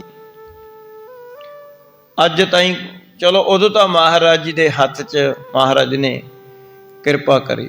ਅੱਜ ਤੱਕ 20 ਰੁਪਏ ਦਾ ਲੰਗਰ ਲਾਇਆ ਹੈ ਗੁਰੂ ਨਾਨਕ ਦੇਵ ਜੀ ਮਹਾਰਾਜ ਜੀ ਦਾ, ਦੇਸਾਂ ਵਿਦੇਸਾਂ ਸੰਸਾਰ ਦੇ ਕਿਸੇ ਵੀ ਕੋਨੇ ਵਿੱਚ। ਗੁਰੂ ਨਾਨਕ ਨਾਮ ਲੇਵਾ ਸਿੱਖ ਜਦੋਂ ਧੰਨ ਸ੍ਰੀ ਗੁਰੂ ਨਾਨਕ ਦੇਵ ਜੀ ਮਹਾਰਾਜ ਤੋਂ ਲੈ ਕੇ 10 ਪਾਤਸ਼ਾਹੀਆਂ ਧੰਨ ਸ੍ਰੀ ਗੁਰੂ ਗ੍ਰੰਥ ਸਾਹਿਬ ਮਹਾਰਾਜ ਨੂੰ ਅਰਦਾਸ ਕਰਕੇ ਲੰਗਰ ਲਾਉਂਦੇ ਨੇ, ਅੱਜ ਤਾਈਂ ਨਹੀਂ ਹੋਇਆ ਵੀ ਕਿਤੇ ਕਿਸੇ ਗੱਲ ਦੀ ਕਮੀ ਆ ਗਈ ਹੋਵੇ। ਬਰਕਤਾਂ ਹੀ ਬਰਕਤਾਂ ਨੇ, ਕਦੇ ਨਹੀਂ ਕਿਸੇ ਪੈਸੇ ਦੀ ਥੋੜ ਆਉਂਦੀ ਲੰਗਰ 'ਚ। ਕੋਈ ਲੰਗਰ ਲਾ ਲਵੇ, ਪੈਸੇ ਬਚਣਗੇ, ਥੁੜਨਗੇ ਨਹੀਂ। ਬਸ ਇਮਾਨਦਾਰ ਹੋਣੇ ਚਾਹੀਦੇ ਨੇ ਜਿਹੜੇ ਪ੍ਰਬੰਧਕ ਨੇ। ਗੁਰੂ ਕੇ ਖਜ਼ਾਨੇ ਨੂੰ ਵਰਤਣ ਦਾ ਉਹਨਾਂ ਨੂੰ ਢੰਗ ਹੋਣਾ ਚਾਹੀਦਾ। ਆਪਣਾ ਹਿੱਤ ਨਹੀਂ ਉਹਨਾਂ ਨਾਲ ਹੋਣਾ ਚਾਹੀਦਾ, ਆਪਣਾ ਲੋਭ ਨਹੀਂ ਹੋਣਾ ਚਾਹੀਦਾ ਉਹਨਾਂ ਦੇ ਵਿੱਚ, ਤੇ ਫਜ਼ੂਲ ਖਰਚੀ ਨਹੀਂ ਹੋਣੀ ਚਾਹੀਦੀ। ਲੋਭ ਬਸ ਹੋ ਕੇ ਗੁਰੂ ਕਾ ਸਮਝ ਕੇ ਜਿੰਨਾ ਮਰਜੀ ਖਜ਼ਾਨਾ ਲੰਗਰ ਚਲਾਈ ਜਾਣ। ਹਜੂਰ ਸਾਹਿਬ ਬਾਬਾ ਨਿਧਾਨ ਸਾਹਿਬ ਦੇ ਦੇਸੀ ਘਿਓ ਦਾ ਚੱਲਦਾ ਸਾਰਾ ਕੁਛ, ਕਦੇ ਟੋਟਾ ਨਹੀਂ ਆਉਂਦਾ। ਕਿੰਨੇ ਕਿੰਨੇ ਲੰਗਰ ਚੱਲਦੇ ਨੇ ਗੁਰੂ ਘਰਾਂ ਦੇ ਵੀ। ਗੁਰੂ ਰਾਮਦਾਸ ਮਹਾਰਾਜ ਜੀ ਦੀ ਨਗਰੀ 'ਚ ਲੱਖਾਂ ਬੰਦਾ ਆ ਕੇ ਪ੍ਰਸ਼ਾਦਾ ਛਕਦਾ ਹੈ। ਬੜੇ ਬੜੇ ਦਿੱਲੀ ਵਰਗੇ ਸ਼ਹਿਰਾਂ 'ਚ, ਬੰਗਲਾ ਸਾਹਿਬ, ਇੰਨੀ ਦੁਨੀਆ ਲੰਗਰ ਛਕਦੀ ਹੈ, ਕਦੇ ਟੋਟਾ ਨਹੀਂ ਆਉਂਦਾ। ਸੋ ਇਸ ਪ੍ਰਕਾਰ ਧੰਨ ਸਾਹਿਬ ਸ੍ਰੀ ਗੁਰੂ ਨਾਨਕ ਦੇਵ ਜੀ ਮਹਾਰਾਜ ਜੀ ਦੇ ਹੱਥ 'ਚ ਬਰਕਤਾਂ ਹਨ। ਸਾਰੇ ਵੱਧਦਾ ਹੀ ਵੱਧਦਾ ਜਾ ਰਿਹਾ ਹੈ। ਸੁਦਨ ਹੈ ਦੌਲਤ ਖਾਨ ਬਾਦ ਦਰਬ ਕੋ ਖੋਵਈ। ਤਾਂ ਇਸ ਪ੍ਰਕਾਰ ਨਿੰਦਕ ਲੋਕ ਕੀ ਕਹਿੰਦੇ ਨੇ ਵੀ ਦੌਲਤ ਖਾਨ ਨਾਲ ਕੋਈ ਜ਼ਰੂਰ ਹੇਰਾ ਫੇਰੀ ਹੋ ਰਹੀ ਹੈ। ਉਹਨੂੰ ਸੁੱਧ ਨਹੀਂ ਇਸ ਗੱਲ ਦੀ। ਹਿਸਾਬ ਕਿਤਾਬ ਤਾਂ ਵਧਣਾ ਨਹੀਂ ਚਾਹੀਦਾ, ਘਟਣਾ ਚਾਹੀਦਾ। ਇਸ ਤਰ੍ਹਾਂ ਨਿੰਦਕ ਲੋਕ ਗੱਲਾਂ ਕਰਦੇ ਨੇ। ਘਾਟਾ ਹੋਏ ਨਿਦਾਨ ਗਹਿਓ ਜਾਏ ਦੁਖ ਪਾਵਈ। ਕਹਿਣ ਲੱਗੇ ਜਦੋਂ ਫੜਿਆ ਗਿਆ, ਇਹਨਾਂ ਦੀ ਚੋਰੀ ਫੜੀ ਗਈ ਨਾ, ਫਿਰ ਇਹਨਾਂ ਨੂੰ ਦੌਲਤ ਖਾਂ ਫੜ ਕੇ ਸਜ਼ਾ ਦੇਵੇਗਾ, ਉਦੋਂ ਲੋਕ ਦੇਖਣਗੇ ਤਮਾਸ਼ਾ। ਅਜੇ ਤਾਂ ਲੋਕ ਸਾਰੇ ਧੰਨ ਗੁਰੂ ਨਾਨਕ ਕਹੀ ਜਾਂਦੇ ਨੇ। ਇਸ ਤਰ੍ਹਾਂ ਨਿੰਦਕ ਲੋਕ ਨਿੰਦਿਆ ਕਰਨ ਵਾਲੇ ਨੇ ਤਾਂ ਮਹਾਰਾਜ ਜੀ ਨੂੰ ਵੀ ਨਹੀਂ ਛੱਡਿਆ, ਗੁਰੂ ਨਾਨਕ ਪਾਤਸ਼ਾਹ ਮਹਾਰਾਜ ਜੀ। ਸੋ ਨਿੰਦਕਾਂ ਦਾ ਕੰਮ ਨਿੰਦਿਆ ਕਰਨਾ ਹੁੰਦਾ ਹੈ। ਸੋ ਇਸ ਤਰ੍ਹਾਂ ਕਰਕੇ ਉਹ ਸੋਚਦੇ ਨੇ ਵੀ ਉਹ ਦੇਖਾਂਗੇ ਵੀ ਜਦੋਂ ਇਹ ਫੜੇ ਜਾਣਗੇ। ਕੋਸ ਕਰਤੇ ਉਚਾਰ ਕੋਇਕ ਪਾਖਤ ਅਪਰਗਤ। ਤਾਂ ਕਈ ਸਿਆਣੇ ਬੰਦੇ ਇਸ ਤਰ੍ਹਾਂ ਵੀ ਕਹਿੰਦੇ ਹਨ। ਭਾਈ ਬਾਲਾ ਜੀ ਕਹਿੰਦੇ ਅਸੀਂ ਆਮ ਸੁਣਦੇ ਰਹੇ ਹਾਂ ਵੀ ਕਈ ਸਿਆਣੇ ਬੰਦੇ ਇਸ ਤਰ੍ਹਾਂ ਵੀ ਗੱਲਾਂ ਕਰਦੇ ਸੀ। ਦੇਵਤ ਦਾਨ ਉਦਾਰ ਬਰਕਤ ਜਾਂ ਤੇ ਅਧਿਕ ਹੈ। ਕਹਿਣ ਲੱਗੇ ਇਹਨਾਂ ਦਾ ਮਨ ਬੜਾ ਦਇਆਵਾਨ ਹੈ। ਇਹ ਗਰੀਬਾਂ ਨੂੰ ਬਹੁਤ ਦਇਆ ਕਰਕੇ ਦਾਨ ਪੁੰਨ ਕਰਦੇ ਰਹਿੰਦੇ ਨੇ। ਪਰਮਾਤਮਾ ਇਹਨਾਂ ਦੇ ਕੰਮ ਕਾਜ ਦੇ ਵਿੱਚ ਬਰਕਤ ਪਾ ਕੇ ਰੱਖਦਾ। ਤਾਂ ਨਹੀਂ ਦੌਲਤ ਖਾਂ ਦੇ ਹਿਸਾਬ ਕਿਤਾਬ ਦੇ ਵਿੱਚ ਕੋਈ ਫਰਕ ਪੈਂਦਾ। ਇਹਨਾਂ ਦੇ ਪੈਸੇ ਤਾਂ ਵੱਧ ਨਿਕਲਦੇ ਨੇ। ਸਿਆਣੇ ਬੰਦੇ ਇਸ ਤਰ੍ਹਾਂ ਵੀ ਗੱਲਾਂ ਕਰਦੇ ਹੁੰਦੇ। ਸਵਇਆ ਜਾਚਕ ਕੇਤਕ ਦਾਨ ਕੋ ਲੈ ਤਲਵੰਡੀ ਗਏ ਨੁਤ ਪੂਰੇ ਉਚਾਰੀ। ਹੁਣ ਧੰਨ ਸਾਹਿਬ ਸ੍ਰੀ ਗੁਰੂ ਨਾਨਕ ਦੇਵ ਜੀ ਮਹਾਰਾਜ ਦੀ ਸੋਭਾ ਬਹੁਤ ਗਰੀਬ ਲੱਗ ਪਏ ਕਰਨ। ਦੂਰ ਦਰਾਡੇ ਪਿੰਡਾਂ ਦੇ ਵਿੱਚ ਗੱਲਾਂ ਲੱਗ ਪਈਆਂ ਕਰਨ। ਹੁਣ ਜਿਹੜੇ ਵਪਾਰੀ ਲੋਕ ਸਨ, ਜਿਵੇਂ ਵਪਾਰ ਹੁੰਦਾ, ਕਿਤੇ ਕਿਤੋਂ ਵਸਤੂਆਂ ਲੈ ਕੇ ਅੱਗੇ ਖਰੀਦਦੇ ਨੇ, ਅੱਗੇ ਤੋਂ ਅੱਗੇ ਵੇਚਦੇ ਨੇ। ਹੁਣ ਬਹੁਤ ਇਕੱਠ ਹੋਣ ਲੱਗ ਗਿਆ। ਸੁਲਤਾਨਪੁਰ ਲੋਧੀ ਦੇ ਵਿੱਚ ਸਮਾਨ ਦੀ ਲਾਗਤ ਜ਼ਿਆਦਾ ਹੋਣ ਲੱਗ ਪਈ। ਹੁਣ ਜਿਹੜੇ ਛੋਟੇ ਵਪਾਰੀ ਸਨ ਉਹ ਆਪਣਾ ਸਮਾਨ ਵੇਚਣ ਵਾਸਤੇ ਦੌਲਤ ਖਾਂ ਕੋਲ ਜਾਇਆ ਕਰਦੇ, ਔਰ ਦੌਲਤ ਖਾਂ ਕੋਲੇ ਸਮਾਨ ਵੇਚਿਆ ਕਰਦੇ, ਇਕੱਠਾ ਪਿੰਡਾਂ ਚੋਂ ਕਰਿਆ ਕਰਦੇ। ਹੁਣ ਖਰੀਦ ਤੇ ਆਖਰਕਾਰ ਵਪਾਰੀ ਪਿੰਡਾਂ ਚੋਂ ਹੀ ਸੀ। ਹੁਣ ਇਸ ਤਰ੍ਹਾਂ ਕਰਕੇ ਸੋਭਾ ਕਰਦੇ, ਬਈ ਇੰਨਾ ਸਮਾਨ ਤੁਸੀਂ ਕਿੱਥੇ ਵੇਚਦੇ ਹੋ? ਕਹਿਣ ਲੱਗੇ ਸੁਲਤਾਨਪੁਰ ਦੇ ਵਿੱਚ ਦੌਲਤ ਖਾਂ ਨਵਾਬ ਦਾ ਇੱਕ ਮੋਦੀ ਹੈ, ਪਤਾ ਨਹੀਂ ਉਹਦੇ ਹੱਥਾਂ 'ਚ ਕਿੰਨੀ ਕੁ ਬਰਕਤਾਂ ਨੇ। ਦੁਨੀਆ ਆਉਂਦੀ ਹੈ ਉੱਥੇ ਤਾਂ ਕਹਿਣ ਲੱਗੇ ਭੰਡਾਰੇ ਖੁੱਲੇ ਨੇ, 13 ਤੋਲੀ ਜਾਂਦੇ ਨੇ, ਤੇ ਦੁਨੀਆ ਰਾਸ਼ਨ ਲੈ ਕੇ ਜਾਂਦੀ ਹੈ। ਬਹੁਤ ਲਾਗਤ ਲੱਗਦੀ ਹੈ। ਇਸ ਤਰ੍ਹਾਂ ਕਰਕੇ ਉਹ ਵਪਾਰੀ ਅੱਗੇ ਤੋਂ ਅੱਗੇ, ਹੁਣ ਜਿਵੇਂ ਵਸਤੂਆਂ ਲੈਣ ਵਾਸਤੇ ਹੁਣ ਰਾਏ ਬੁਲਾਰ ਵੀ ਇੱਕ ਰਾਜਾ ਸੀ, ਰਾਏ ਬੁਲਾਰ ਦਾ ਇਲਾਕਾ ਸੀ, ਉਸ 'ਤੇ ਵੀ ਵਸਤੂਆਂ ਇੱਧਰੋਂ ਉੱਧਰੋਂ ਵਪਾਰ ਹੁੰਦਾ। ਹੁਣ ਇਹ ਵਪਾਰੀ ਲੋਕ ਜਿਹੜੇ ਕਿ ਗਰੀਬ ਲੋਕ ਵਪਾਰੀ ਕਰਦੇ ਨੇ, ਜਿਵੇਂ ਆਮ ਸਾਈਕਲਾਂ 'ਤੇ ਉਹ ਸਮਾਨ ਖਰੀਦ ਕੇ ਅੱਗੇ ਵਿਚਾਰੇ ਵੇਚਦੇ ਨੇ, ਇਸ ਤਰ੍ਹਾਂ ਗਰੀਬ ਗਰੂਬੇ ਵਪਾਰੀ ਲੋਕ ਜਦੋਂ ਤਲਵੰਡੀ ਸਾਹਿਬ ਨਨਕਾਣਾ ਸਾਹਿਬ ਪਹੁੰਚੇ, मोदी पयो नृप दौलत खान को दान को दैन करियो प्रण पारी। ਤਾਂ ਇਸ ਪ੍ਰਕਾਰ ਸੋਭਾ ਕਰਦੇ ਫਿਰਦੇ ਨੇ ਨਨਕਾਣਾ ਸਾਹਿਬ ਦੇ ਵਿੱਚ ਕਿ ਇੱਕ ਦੌਲਤ ਖਾਂ ਨਵਾਬ ਕੋਲੇ ਮੋਦੀ ਹੈ, ਉਹਨੇ ਵੱਡਾ ਪ੍ਰਣ ਕੀਤਾ ਵੀ ਕਿਸੇ ਗਰੀਬ ਨੂੰ, ਭੁੱਖੇ ਨੰਗੇ ਨੂੰ ਖਾਲੀ ਨਹੀਂ ਜਾਣ ਦੇਣਾ, ਸਭ ਨੂੰ ਰਜਾ ਕੇ ਤੋਰਨਾ। ਇਸ ਤਰ੍ਹਾਂ ਦੀ ਸੋਭਾ ਕਰਦੇ ਫਿਰਦੇ ਨੇ। नंग छुदा तुर देख सकै नह संपत वृद्ध पई सुखकारी। ਇਸ ਤਰ੍ਹਾਂ ਸੋਭਾ ਕਰਦੇ ਨੇ ਵੀ ਉਹ ਤਾਂ ਕਿਸੇ ਨੂੰ ਨੰਗਾ ਔਰ ਭੁੱਖਾ ਦੇਖ ਹੀ ਨਹੀਂ ਸਕਦੇ। ਉਹਨਾਂ ਦੇ ਮਨ ਵਿੱਚ ਐਡੀ ਦਇਆ ਹੈ ਕਿ ਨਾ ਤਾਂ ਕਿਸੇ ਨੂੰ ਨੰਗਾ ਦੇਖ ਸਕਦੇ, ਨਾ ਭੁੱਖਾ ਦੇਖ ਸਕਦੇ ਨੇ। ਜੇ ਉਹਨਾਂ ਮੂਹਰੇ ਕੋਈ ਹੱਥ ਅੱਡ ਲੈਂਦਾ ਕਦੇ ਨਹੀਂ ਮੋੜਦੇ, ਕਿਸੇ ਨੂੰ ਖਾਲੀ ਨਹੀਂ ਜਾਣ ਦਿੰਦੇ। ਉਹਨੂੰ ਕਹਿਣ ਲੱਗੇ ਉਸੀ ਵਸਤੂ ਦੇ ਕੇ ਤੋਰਦੇ ਹਨ। पुण्यमति कृत तनवंती जह जाचक पीर है ताहे के द्वारी। ਕਹਿਣ ਲੱਗੇ ਧੰਨ ਹਨ ਭਾਈ ਉਹ ਨਾਨਕ ਜੀ ਹੈ ਕੋਈ। ਇਸ ਤਰ੍ਹਾਂ ਗੱਲਾਂ ਕਰਦੇ ਨੇ ਕਿ ਕੋਈ ਜੈ ਰਾਮ ਦਾ ਰਿਸ਼ਤੇਦਾਰ ਹੈ ਤੇ ਸੁਣੀਂਦਾ ਵੀ ਇਹ ਤੁਹਾਡੇ ਇਲਾਕੇ ਚੋਂ ਹੈ ਕਿਤੇ। ਇਸ ਤਰ੍ਹਾਂ ਵੀ ਗੱਲਾਂ ਕਰਦੇ ਨੇ ਵਪਾਰੀ, ਵੀ ਸੁਣੀਂਦਾ ਵੀ ਇੱਥੇ ਇਲਾਕੇ ਦੇ ਵਿੱਚ ਕਿਤੇ ਰਹਿਣ ਵਾਲਾ ਪਿੰਡਾਂ ਦੇ, ਤੇ ਨਾਨਕ ਜੀ ਉਹਨਾਂ ਦਾ ਨਾਮ ਹੈ। ਔਰ ਕਹਿਣ ਲੱਗੇ ਵੱਡਾ ਪੁੰਨ ਖੱਟ ਰਹੇ ਨੇ, ਬਹੁਤ ਗਰੀਬਾਂ ਦੇ ਉਹਨਾਂ ਨੇ ਬੱਚੇ ਪਾਲੇ, ਬਹੁਤ ਕਹਿਣ ਲੱਗੇ ਮੰਗਤਿਆਂ ਨੂੰ, ਗਰੀਬਾਂ ਨੂੰ ਧਨ ਪਦਾਰਥ ਦਾਨ ਕਰਦੇ ਨੇ, ਬਹੁਤ ਚੰਗੇ ਨੇ। ਇਸ ਤਰ੍ਹਾਂ ਸੋਭਾ ਹੋ ਰਹੀ ਹੈ। ਹੁਣ ਅੱਗੇ ਤੋਂ ਅੱਗੇ ਗੱਲ ਚੱਲ ਪਈ, ਨਨਕਾਣਾ ਸਾਹਿਬ ਦੇ ਵਿੱਚ ਗੱਲ ਫੈਲਣ ਲੱਗ ਗਈ। ਹੁਣ ਰਾਏ ਬੁਲਾਰ ਜੀ ਕੋਲੇ ਵੀ ਪਹੁੰਚੀ ਔਰ ਮਹਿਤਾ ਕਾਲੂ ਜੀ ਕੋਲੇ ਵੀ ਗੱਲ ਪਹੁੰਚ ਜਾਣੀ ਹੈ। ਹਾਂਜੀ, जाचक जे तलवंडी होते सब आवत पे तन लेन की आशा। ਤਾਂ ਇਸ ਪ੍ਰਕਾਰ ਜਿਹੜੇ ਨਨਕਾਣੇ ਸਾਹਿਬ ਦੇ ਆਸ-ਪਾਸ ਦੇ ਵਪਾਰੀ ਸੀ, ਉਹ ਵੀ ਆਪਣਾ ਵਪਾਰ ਕਰਨ ਵਾਸਤੇ ਸੁਲਤਾਨਪੁਰ ਲੋਧੀ ਜਾਣ ਲੱਗ ਪਏ। ਭਾਵ ਦੌਲਤ ਨਵਾਬ ਮੋਦੀ, ਜਿਹੜਾ ਨਵਾਬ ਦੌਲਤ ਖਾਂ ਸੀ, ਉਹਦੇ ਕੋਲ ਜਾ ਕੇ ਆਪਣਾ ਸਮਾਨ ਵੇਚ ਕੇ ਆਉਂਦੇ। ਔਰ ਗਰੀਬ ਗਰੂਬੇ ਜੀ ਨੇ ਸੁਣਿਆ, ਉਹ ਧਨ ਪਦਾਰਥ ਲੈਣ ਵਾਸਤੇ ਉਧਰ ਨੂੰ ਤੁਰ ਪਏ, ਸੁਲਤਾਨਪੁਰ ਲੋਧੀ ਵੱਲ ਨੂੰ। जो जिस जाचना आन करी तस पावत पे गयो को ना निराशा। ਜੈਸੀ ਕੋਈ ਆਸ ਲੈ ਕੇ ਗਿਆ, ਮਹਾਰਾਜ ਜੀ ਨੇ ਨਿਹਾਲ ਕਰਕੇ ਭੇਜਿਆ। ਸਾਰੇ ਖੁਸ਼ ਹੋ ਕੇ ਆਏ। कीरत को सुन राय बुलार आनंदत प्राप्त ज्यों सुख रासा। ਹੁਣ ਇਸ ਤਰ੍ਹਾਂ ਜਸ ਫੈਲਦਾ ਫੈਲਦਾ ਗੱਲ ਰਾਏ ਬੁਲਾਰ ਦੀ ਕਚਹਿਰੀ ਦੇ ਤੱਕ ਪਹੁੰਚ ਗਈ। ਇਹ ਗੱਲ ਸੁਣ ਕੇ ਰਾਏ ਬੁਲਾਰ ਜੀ ਬੜਾ ਖੁਸ਼ ਹੋਇਆ। ਰਾਏ ਬੁਲਾਰ ਜੀ ਬੜਾ ਖੁਸ਼ ਹੋਇਆ ਕਿ ਧੰਨ ਸਾਹਿਬ ਸ੍ਰੀ ਗੁਰੂ ਨਾਨਕ ਦੇਵ ਜੀ ਮਹਾਰਾਜ ਦਾ ਜਸ ਸਾਰੇ ਪਾਸੇ ਫੈਲ ਰਿਹਾ ਹੈ। सोच विमोचन सारस लोचन भूप विलोकन चाहत पासा। ਤਾਂ ਇਸ ਤਰ੍ਹਾਂ ਕਰਕੇ ਰਾਏ ਬੁਲਾਰ ਜੀ ਹੱਥ ਜੋੜਦਾ ਹੈ, ਅੰਦਰੋਂ ਮਨ ਤੋਂ ਨਮਸਕਾਰਾਂ ਕਰਦਾ ਹੈ ਤੇ ਕਹਿਣ ਲੱਗੇ, ਇਹ ਧੰਨ ਸਾਹਿਬ ਸ੍ਰੀ ਗੁਰੂ ਨਾਨਕ ਦੇਵ ਜੀ ਮਹਾਰਾਜ, ਸਾਰੇ ਗਰੀਬਾਂ ਦੀਆਂ ਮਨ ਦੀਆਂ ਮਨੋਕਾਮਨਾ ਪੂਰਨ ਕਰਨ ਵਾਲੇ, ਗਰੀਬਾਂ ਦਾ ਦੁੱਖ ਦੂਰ ਕਰਨ ਵਾਲੇ, ਇਹ ਸੱਚੇ ਪਾਤਸ਼ਾਹ ਜੀ, ਮੇਰਾ ਵੀ ਮਨ ਆਪ ਜੀ ਦੇ ਦਰਸ਼ਨਾਂ ਨੂੰ ਲੋਚਦਾ ਹੈ। ਇਸ ਤਰ੍ਹਾਂ ਰਾਏ ਬੁਲਾਰ ਜੀ ਨੇ ਆਪਣੇ ਅੰਦਰ ਯਾਦ ਕਰਕੇ ਮਹਾਰਾਜ ਜੀ ਨੂੰ ਨਮਸਕਾਰ ਕੀਤੀ। ਜਦੋਂ ਉਹਨੇ ਆਪਣੇ ਕੰਨਾਂ ਤਾਈਂ ਸੋਭਾ ਸੁਣੀ, श्रवण में कालू सुनी सुत की नुत चित लखी बित लेह कमाई। ਤਾਂ ਇਸ ਤਰ੍ਹਾਂ ਕਰਕੇ ਇਹ ਗੱਲ ਚੱਲਦੀ ਚੱਲਦੀ ਹੁਣ ਮਹਿਤਾ ਕਾਲੂ ਜੀ ਦੇ ਕੰਨਾਂ ਤੱਕ ਵੀ ਪਹੁੰਚ ਗਈ। ਜਦੋਂ ਮਹਿਤਾ ਕਾਲੂ ਜੀ ਨੇ ਇਹ ਗੱਲ ਸੁਣੀ ਕਿ ਬਹੁਤ ਦੁਨੀਆ ਸਿਫਤਾਂ ਕਰ ਰਹੀ ਹੈ ਮੇਰੇ ਪੁੱਤਰ ਦੀਆਂ, ਔਰ ਦੁਨੀਆ ਕਹਿੰਦੀ ਹੈ ਵੀ ਗਰੀਬਾਂ ਨੂੰ ਤਾਂ ਐਵੇਂ ਫ੍ਰੀ ਦੇ ਵਿੱਚ ਹੀ ਵਸਤੂਆਂ ਵੰਡੀ ਜਾ ਰਹੇ ਨੇ।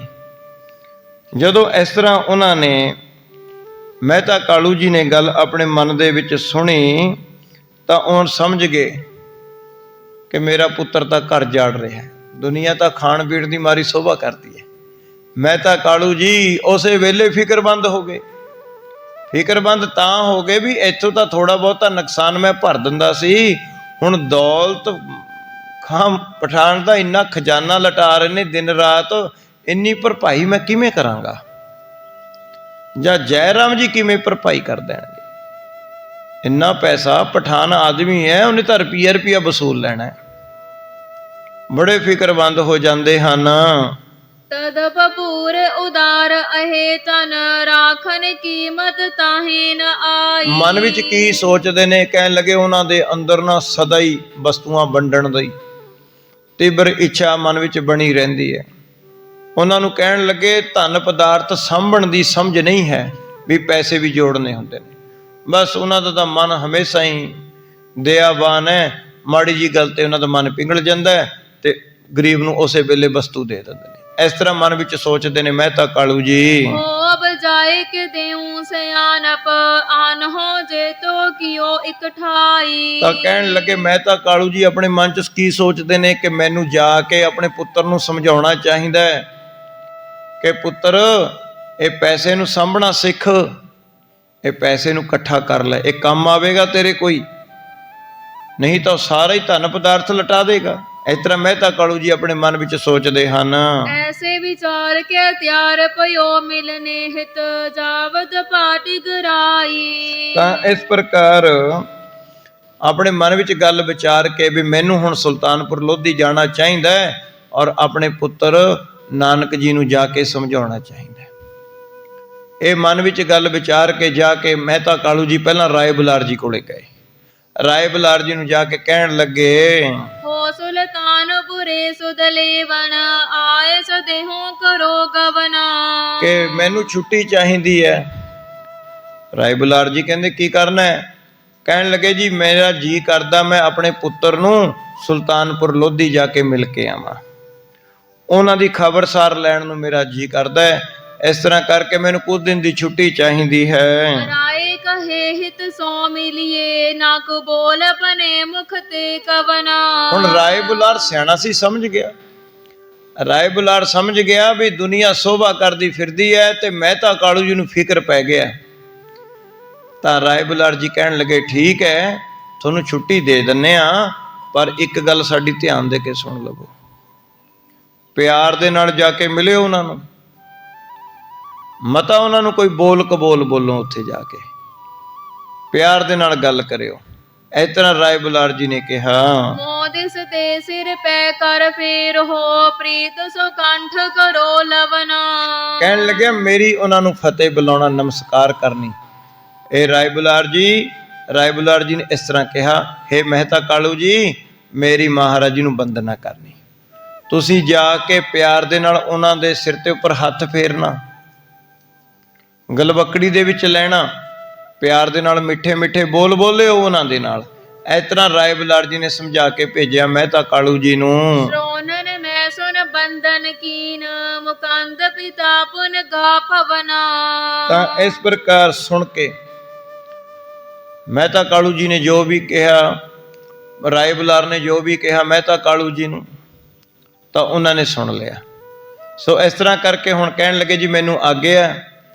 ਫੇਰ ਕਿਹਾ ਹੇ ਮਹਿਤਾ ਜੀ ਮੇਰੇ ਪ੍ਰੀਤਮ ਨੂੰ, ਮੇਰੇ ਨਾਨਕ ਜੀ ਨੂੰ ਮੇਰੀ ਫਤਿਹ ਬੁਲਾਈ, ਮੇਰੀ ਫਤਿਹ ਬੁਲਾਈ। ਕਿ ਰਾਏ ਬੁਲਾਰ ਕਹਿਣਾ ਕਿ ਰਾਏ ਬੁਲਾਰ ਉਹਨਾਂ ਨੂੰ ਬਹੁਤ ਯਾਦ ਕਰਦਾ ਹੈ ਔਰ ਆਪਣੀ ਬਖਸ਼ਿਸ਼ ਆਪਣੇ ਸੇਵਕ ਰਾਏ ਬੁਲਾਰ ਦੇ ਉੱਪਰ ਬਣਾਈ ਰੱਖਣਾ। ਇਸ ਤਰ੍ਹਾਂ ਇਹ ਸੁਨੇਹਾ ਭੇਜਿਆ। ਦੇਖੋ ਪ੍ਰੇਮੀ ਸੀ ਰਾਏ ਬੁਲਾਰ। ਤਾਂ ਮਹਿਤਾ ਕਾਲੂ ਜੀ ਨੂੰ ਇਸ ਤਰ੍ਹਾਂ ਕਿਹਾ ਮਾਤ ਸੰਦੇਸ਼ ਦਏ ਅਸ਼ੂਆਂ ਪਰ ਤਾਤ ਕੋ ਮੋਹਰਿ ਦੇ ਮੈਂ ਕਨੇਰਾ। ਹੁਣ ਰਾਏ ਬੁਲਾਰ ਜੀ ਤੋਂ ਛੁੱਟੀ ਲੈ ਕੇ ਮਹਿਤਾ ਕਾਲੂ ਜੀ ਘਰੇ ਆ ਗਏ। ਘਰੇ ਆ ਕੇ ਕਹਿਣ ਲੱਗੇ ਮਾਤਾ ਤ੍ਰਿਪਤਾ ਜੀ ਨੂੰ ਵੀ ਮੈਂ ਹੁਣ ਜਾਣਾ ਸੁਲਤਾਨਪੁਰ ਲੋਧੀ, ਮੈਂ ਆਪਣੇ ਪੁੱਤਰ ਨੂੰ ਮਿਲਣ ਜਾਣਾ ਹੈ। ਤਾਂ ਮਾਤਾ ਤ੍ਰਿਪਤਾ ਜੀ ਕਹਿਣ ਲੱਗੇ ਮੇਰਾ ਵੀ ਸੁਨੇਹਾ ਲੈ ਕੇ ਜਾਇਓ। ਮਾਤਾ ਤ੍ਰਿਪਤਾ ਜੀ ਦੇ ਅੱਖਾਂ 'ਚੋਂ ਅੱਥਰੂ ਆ ਗਏ। ਬਹੁਤ ਬਰਾਗ ਦੇ ਵਿੱਚ ਆ ਕੇ ਕਹਿਣ ਲੱਗੇ ਮੇਰੇ ਪੁੱਤਰ ਨੂੰ ਕਹਿਣਾ ਤੁਹਾਡੀ ਮਾਤਾ ਉਹਨਾਂ ਨੂੰ ਬਹੁਤ ਯਾਦ ਕਰਦੀ ਹੈ, ਬੜੇ ਪ੍ਰੇਮ ਦੇ ਨਾਲ ਮੇਰੇ ਪੁੱਤਰ ਦਾ ਸਿਰ ਤੇ ਹੱਥ ਰੱਖਣਾ, ਪਿਆਰ ਦੇਣਾ। ਇਸ ਤਰ੍ਹਾਂ ਮਾਤਾ ਤ੍ਰਿਪਤਾ ਜੀ ਨੇ ਸੁਨੇਹਾ ਦਿੱਤਾ। ਕਾਲੂ ਤਭੈ ਮਧੁਰਨ ਹੈ ਲੈ ਸਕਟਾ ਜੁਰਵਾਏ ਕੇ ਬੈਲਨ ਪ੍ਰੀਰਾ। ਹੁਣ ਲੜਕੀ ਦੇ ਘਰੇ ਜਾਣਾ ਸੀ ਬੀਬੀ ਨਾਨਕੀ ਜੀ ਦੇ ਕੋਲੇ।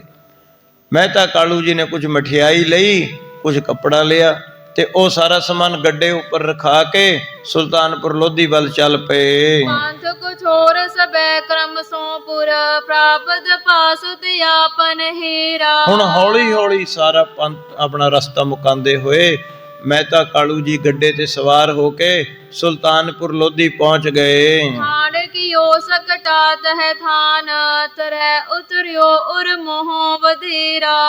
ਹੁਣ ਮਹਿਤਾ ਕਾਲੂ ਜੀ ਨੇ ਗੱਡਾ ਕਿੱਥੇ ਰੋਕਿਆ ਜਾ ਕੇ? ਸਭ ਤੋਂ ਪਹਿਲਾਂ ਗੱਡਾ ਰੋਕਿਆ ਮਹਿਤਾ ਕਾਲੂ ਜੀ ਨੇ ਜਾ ਕੇ ਮੋਦੀ ਖਾਨੇ ਦੇ ਸਾਹਮਣੇ।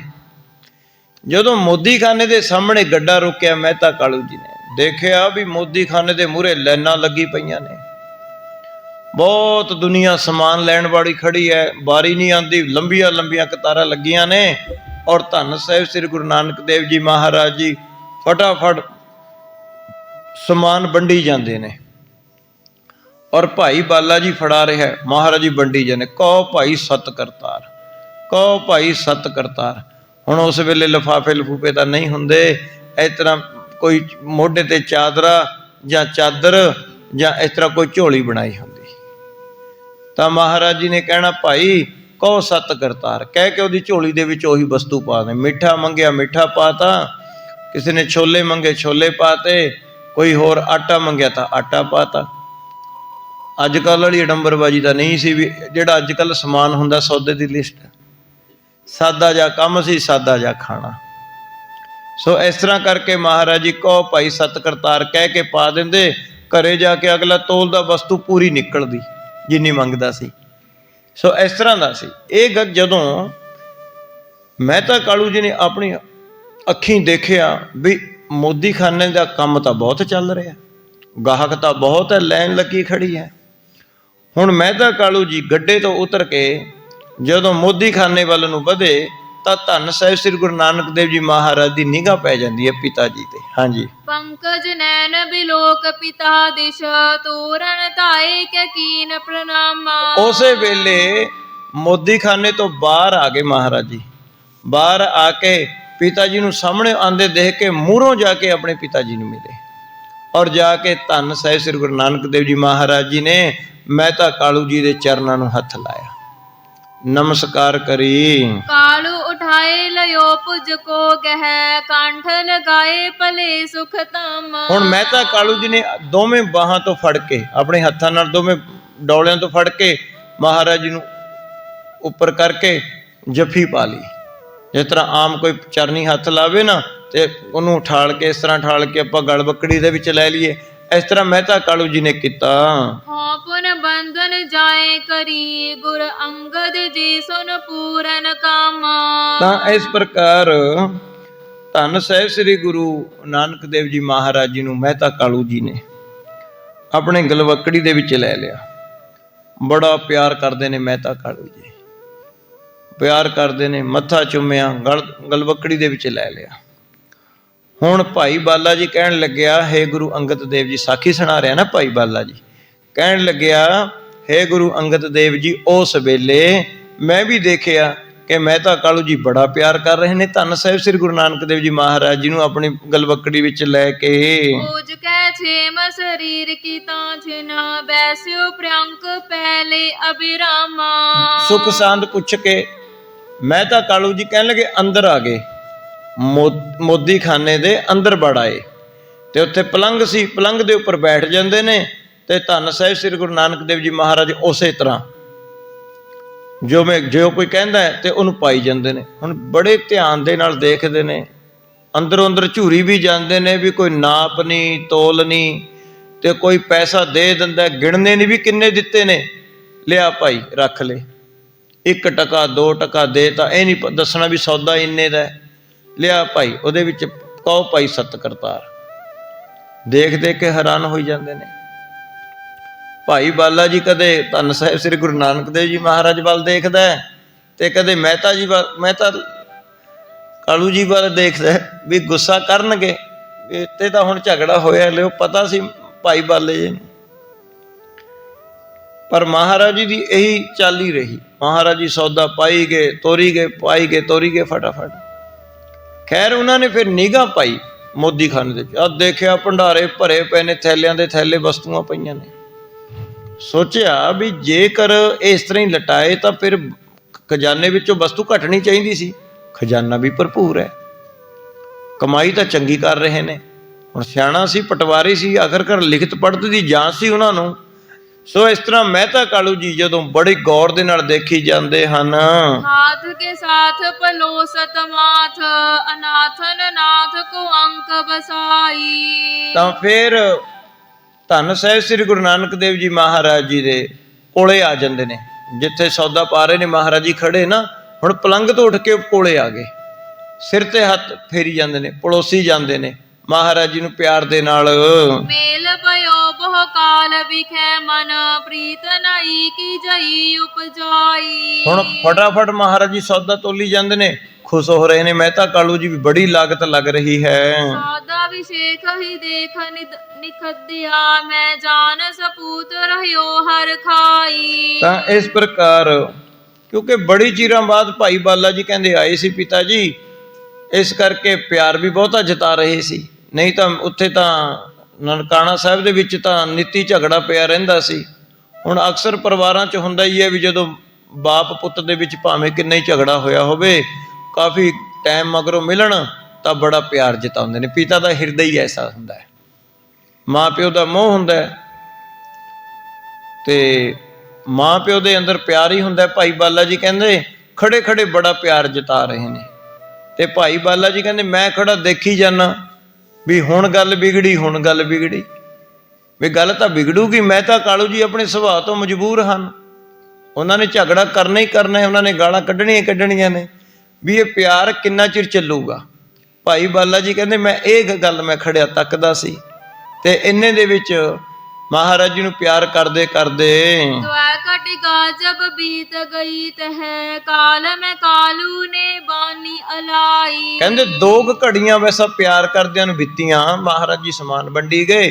ਇੰਨੇ ਦੇ ਵਿੱਚ ਮਹਿਤਾ ਕਾਲੂ ਜੀ ਨੇ ਗੱਲ ਚਲਾਈ। ਮਹਿਤਾ ਕਾਲੂ ਜੀ ਕਹਿਣ ਲੱਗੇ, वह काल पयो सुल्तानपुरे कृत मोदी ते किनी है केती कमाई। ਕਹਿਣ ਲੱਗੇ हे ਪੁੱਤਰ ਨਾਨਕ ਜੀ, ਬੜਾ ਸਮਾਂ ਹੋ ਗਿਆ ਤੈਨੂੰ ਮੋਦੀ ਖਾਨੇ ਦੀ ਕਾਰ ਚਲਾਉਂਦੇ।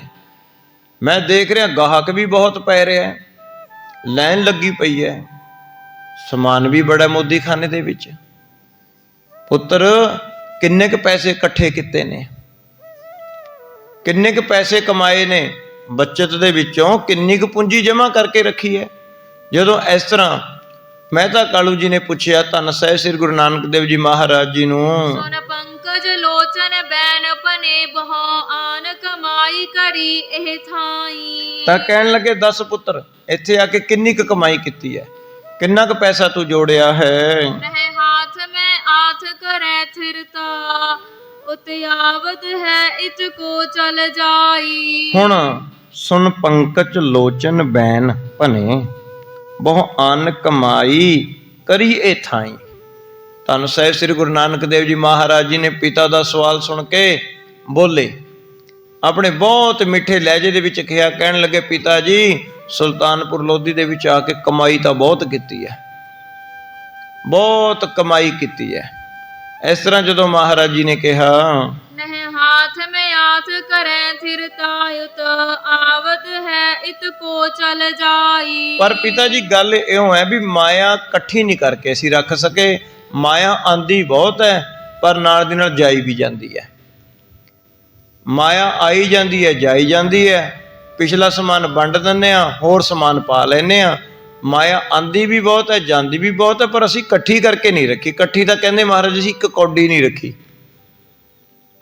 ਜਦੋਂ ਇਸ ਤਰ੍ਹਾਂ ਧੰਨ ਸਾਹਿਬ ਸ੍ਰੀ ਗੁਰੂ ਨਾਨਕ ਦੇਵ ਜੀ ਮਹਾਰਾਜ ਨੇ ਕਿਹਾ ਵੀ ਮਾਇਆ ਆਂਦੀ ਵੀ ਬਹੁਤ ਹੈ, ਜਾਂਦੀ ਵੀ ਬਹੁਤ ਹੈ, ਤੇ ਜੋੜੀ ਤਾਂ ਅਸੀਂ ਇੱਕ ਕੌਡੀ ਵੀ ਨਹੀਂ, ਤਾਂ ਧੰਨ ਸਾਹਿਬ ਸ੍ਰੀ ਗੁਰੂ ਨਾਨਕ ਦੇਵ ਜੀ ਮਹਾਰਾਜ ਜੀ ਨੇ ਜਦੋਂ ਇਸ ਤਰ੍ਹਾਂ ਕਿਹਾ, ਭਾਈ ਬਾਲਾ ਜੀ ਕਹਿੰਦੇ ਮੈਂ ਤਾਂ 2 ਕਦਮ ਪਿੱਛੇ ਹੋ ਗਿਆ।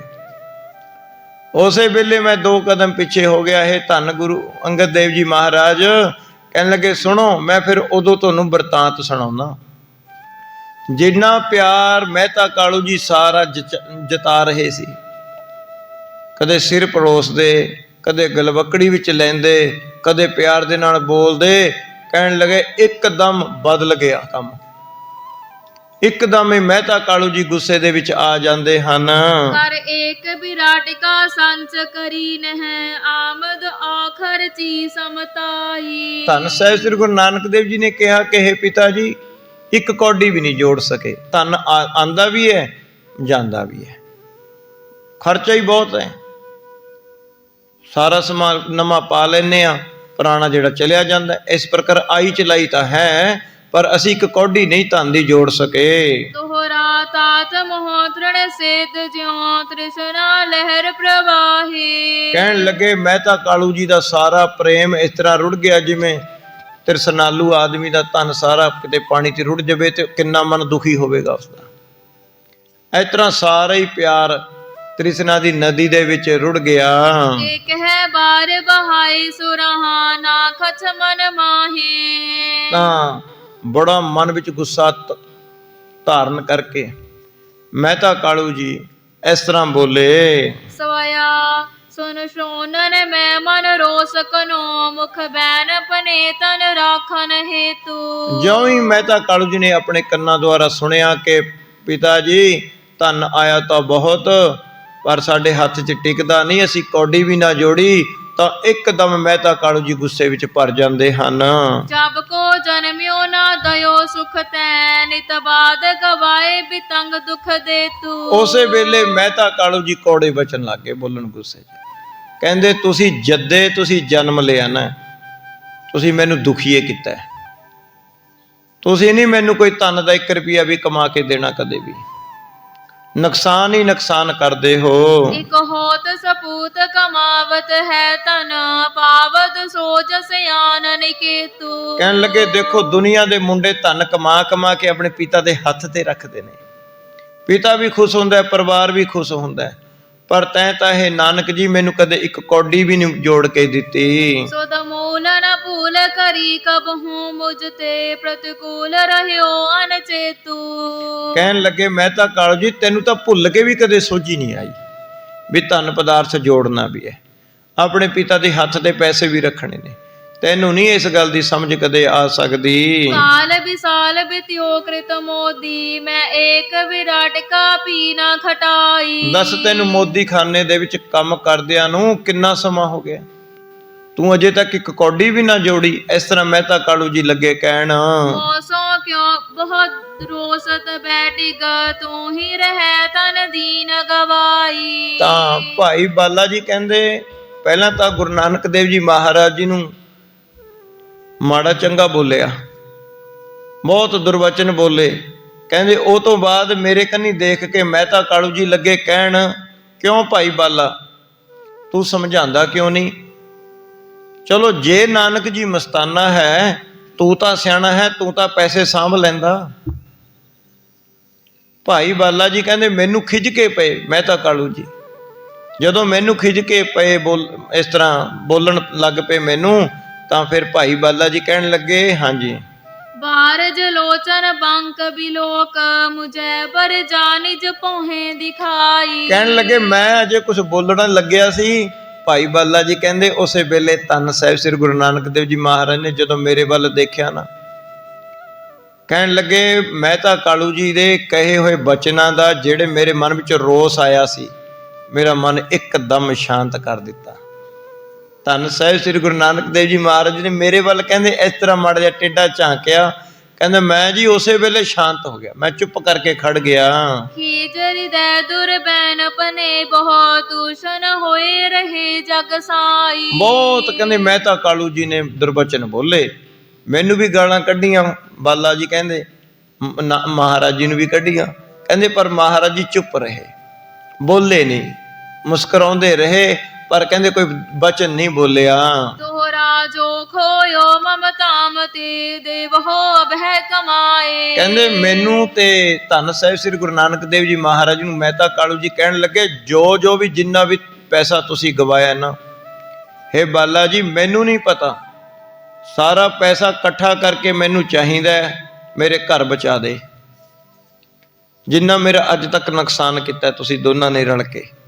ਇਸ ਤਰ੍ਹਾਂ ਮਹਿਤਾ ਕਾਲੂ ਜੀ ਸਖਤ ਲਫ਼ਜ਼ਾਂ ਦੇ ਵਿੱਚ ਮੋਦੀ ਖਾਨੇ ਦੇ ਵਿੱਚ ਖੜ ਕੇ ਇਸ ਤਰ੍ਹਾਂ ਬਚਨ ਕਰਨ ਲੱਗ ਪਏ। ਆਇਓ ਲੈ ਜੀਵਨ ਕਛੂ ਦਿਨੋ ਸਭੇ ਨ ਗਵਾਏ। ਮਹਿਤਾ ਕਾਲੂ ਜੀ ਕਹਿੰਦੇ ਮੈਂ ਤਾਂ ਬਹੁਤ ਚਾਅ ਦੇ ਵਿੱਚ ਆਇਆ ਸੀ ਕਿ ਮੈਂ ਸੁਣਿਆ ਸੀ ਵੀ ਬਹੁਤ ਮੋਦੀ ਖਾਨੇ ਦੀ ਕਾਰ ਚੱਲ ਰਹੀ ਹੈ, ਬਹੁਤ ਗਾਹਕ ਹੈ। ਮੈਂ ਤਾਂ ਪੈਸੇ ਲੈਣ ਵਾਸਤੇ ਆਇਆ ਸੀ, ਬੜੀ ਆਸ ਰੱਖ ਕੇ ਆਇਆ ਸੀ ਵੀ ਨਾਨਕ ਜੀ ਨੇ ਤੇ ਬਾਲੇ ਨੇ ਕਾਫੀ ਪੈਸੇ ਜੋੜ ਲਏ ਹੋਣਗੇ। ਮੈਂ ਤਾਂ ਪੈਸੇ ਲੈਣ ਵਾਸਤੇ ਆਇਆ ਸੀ।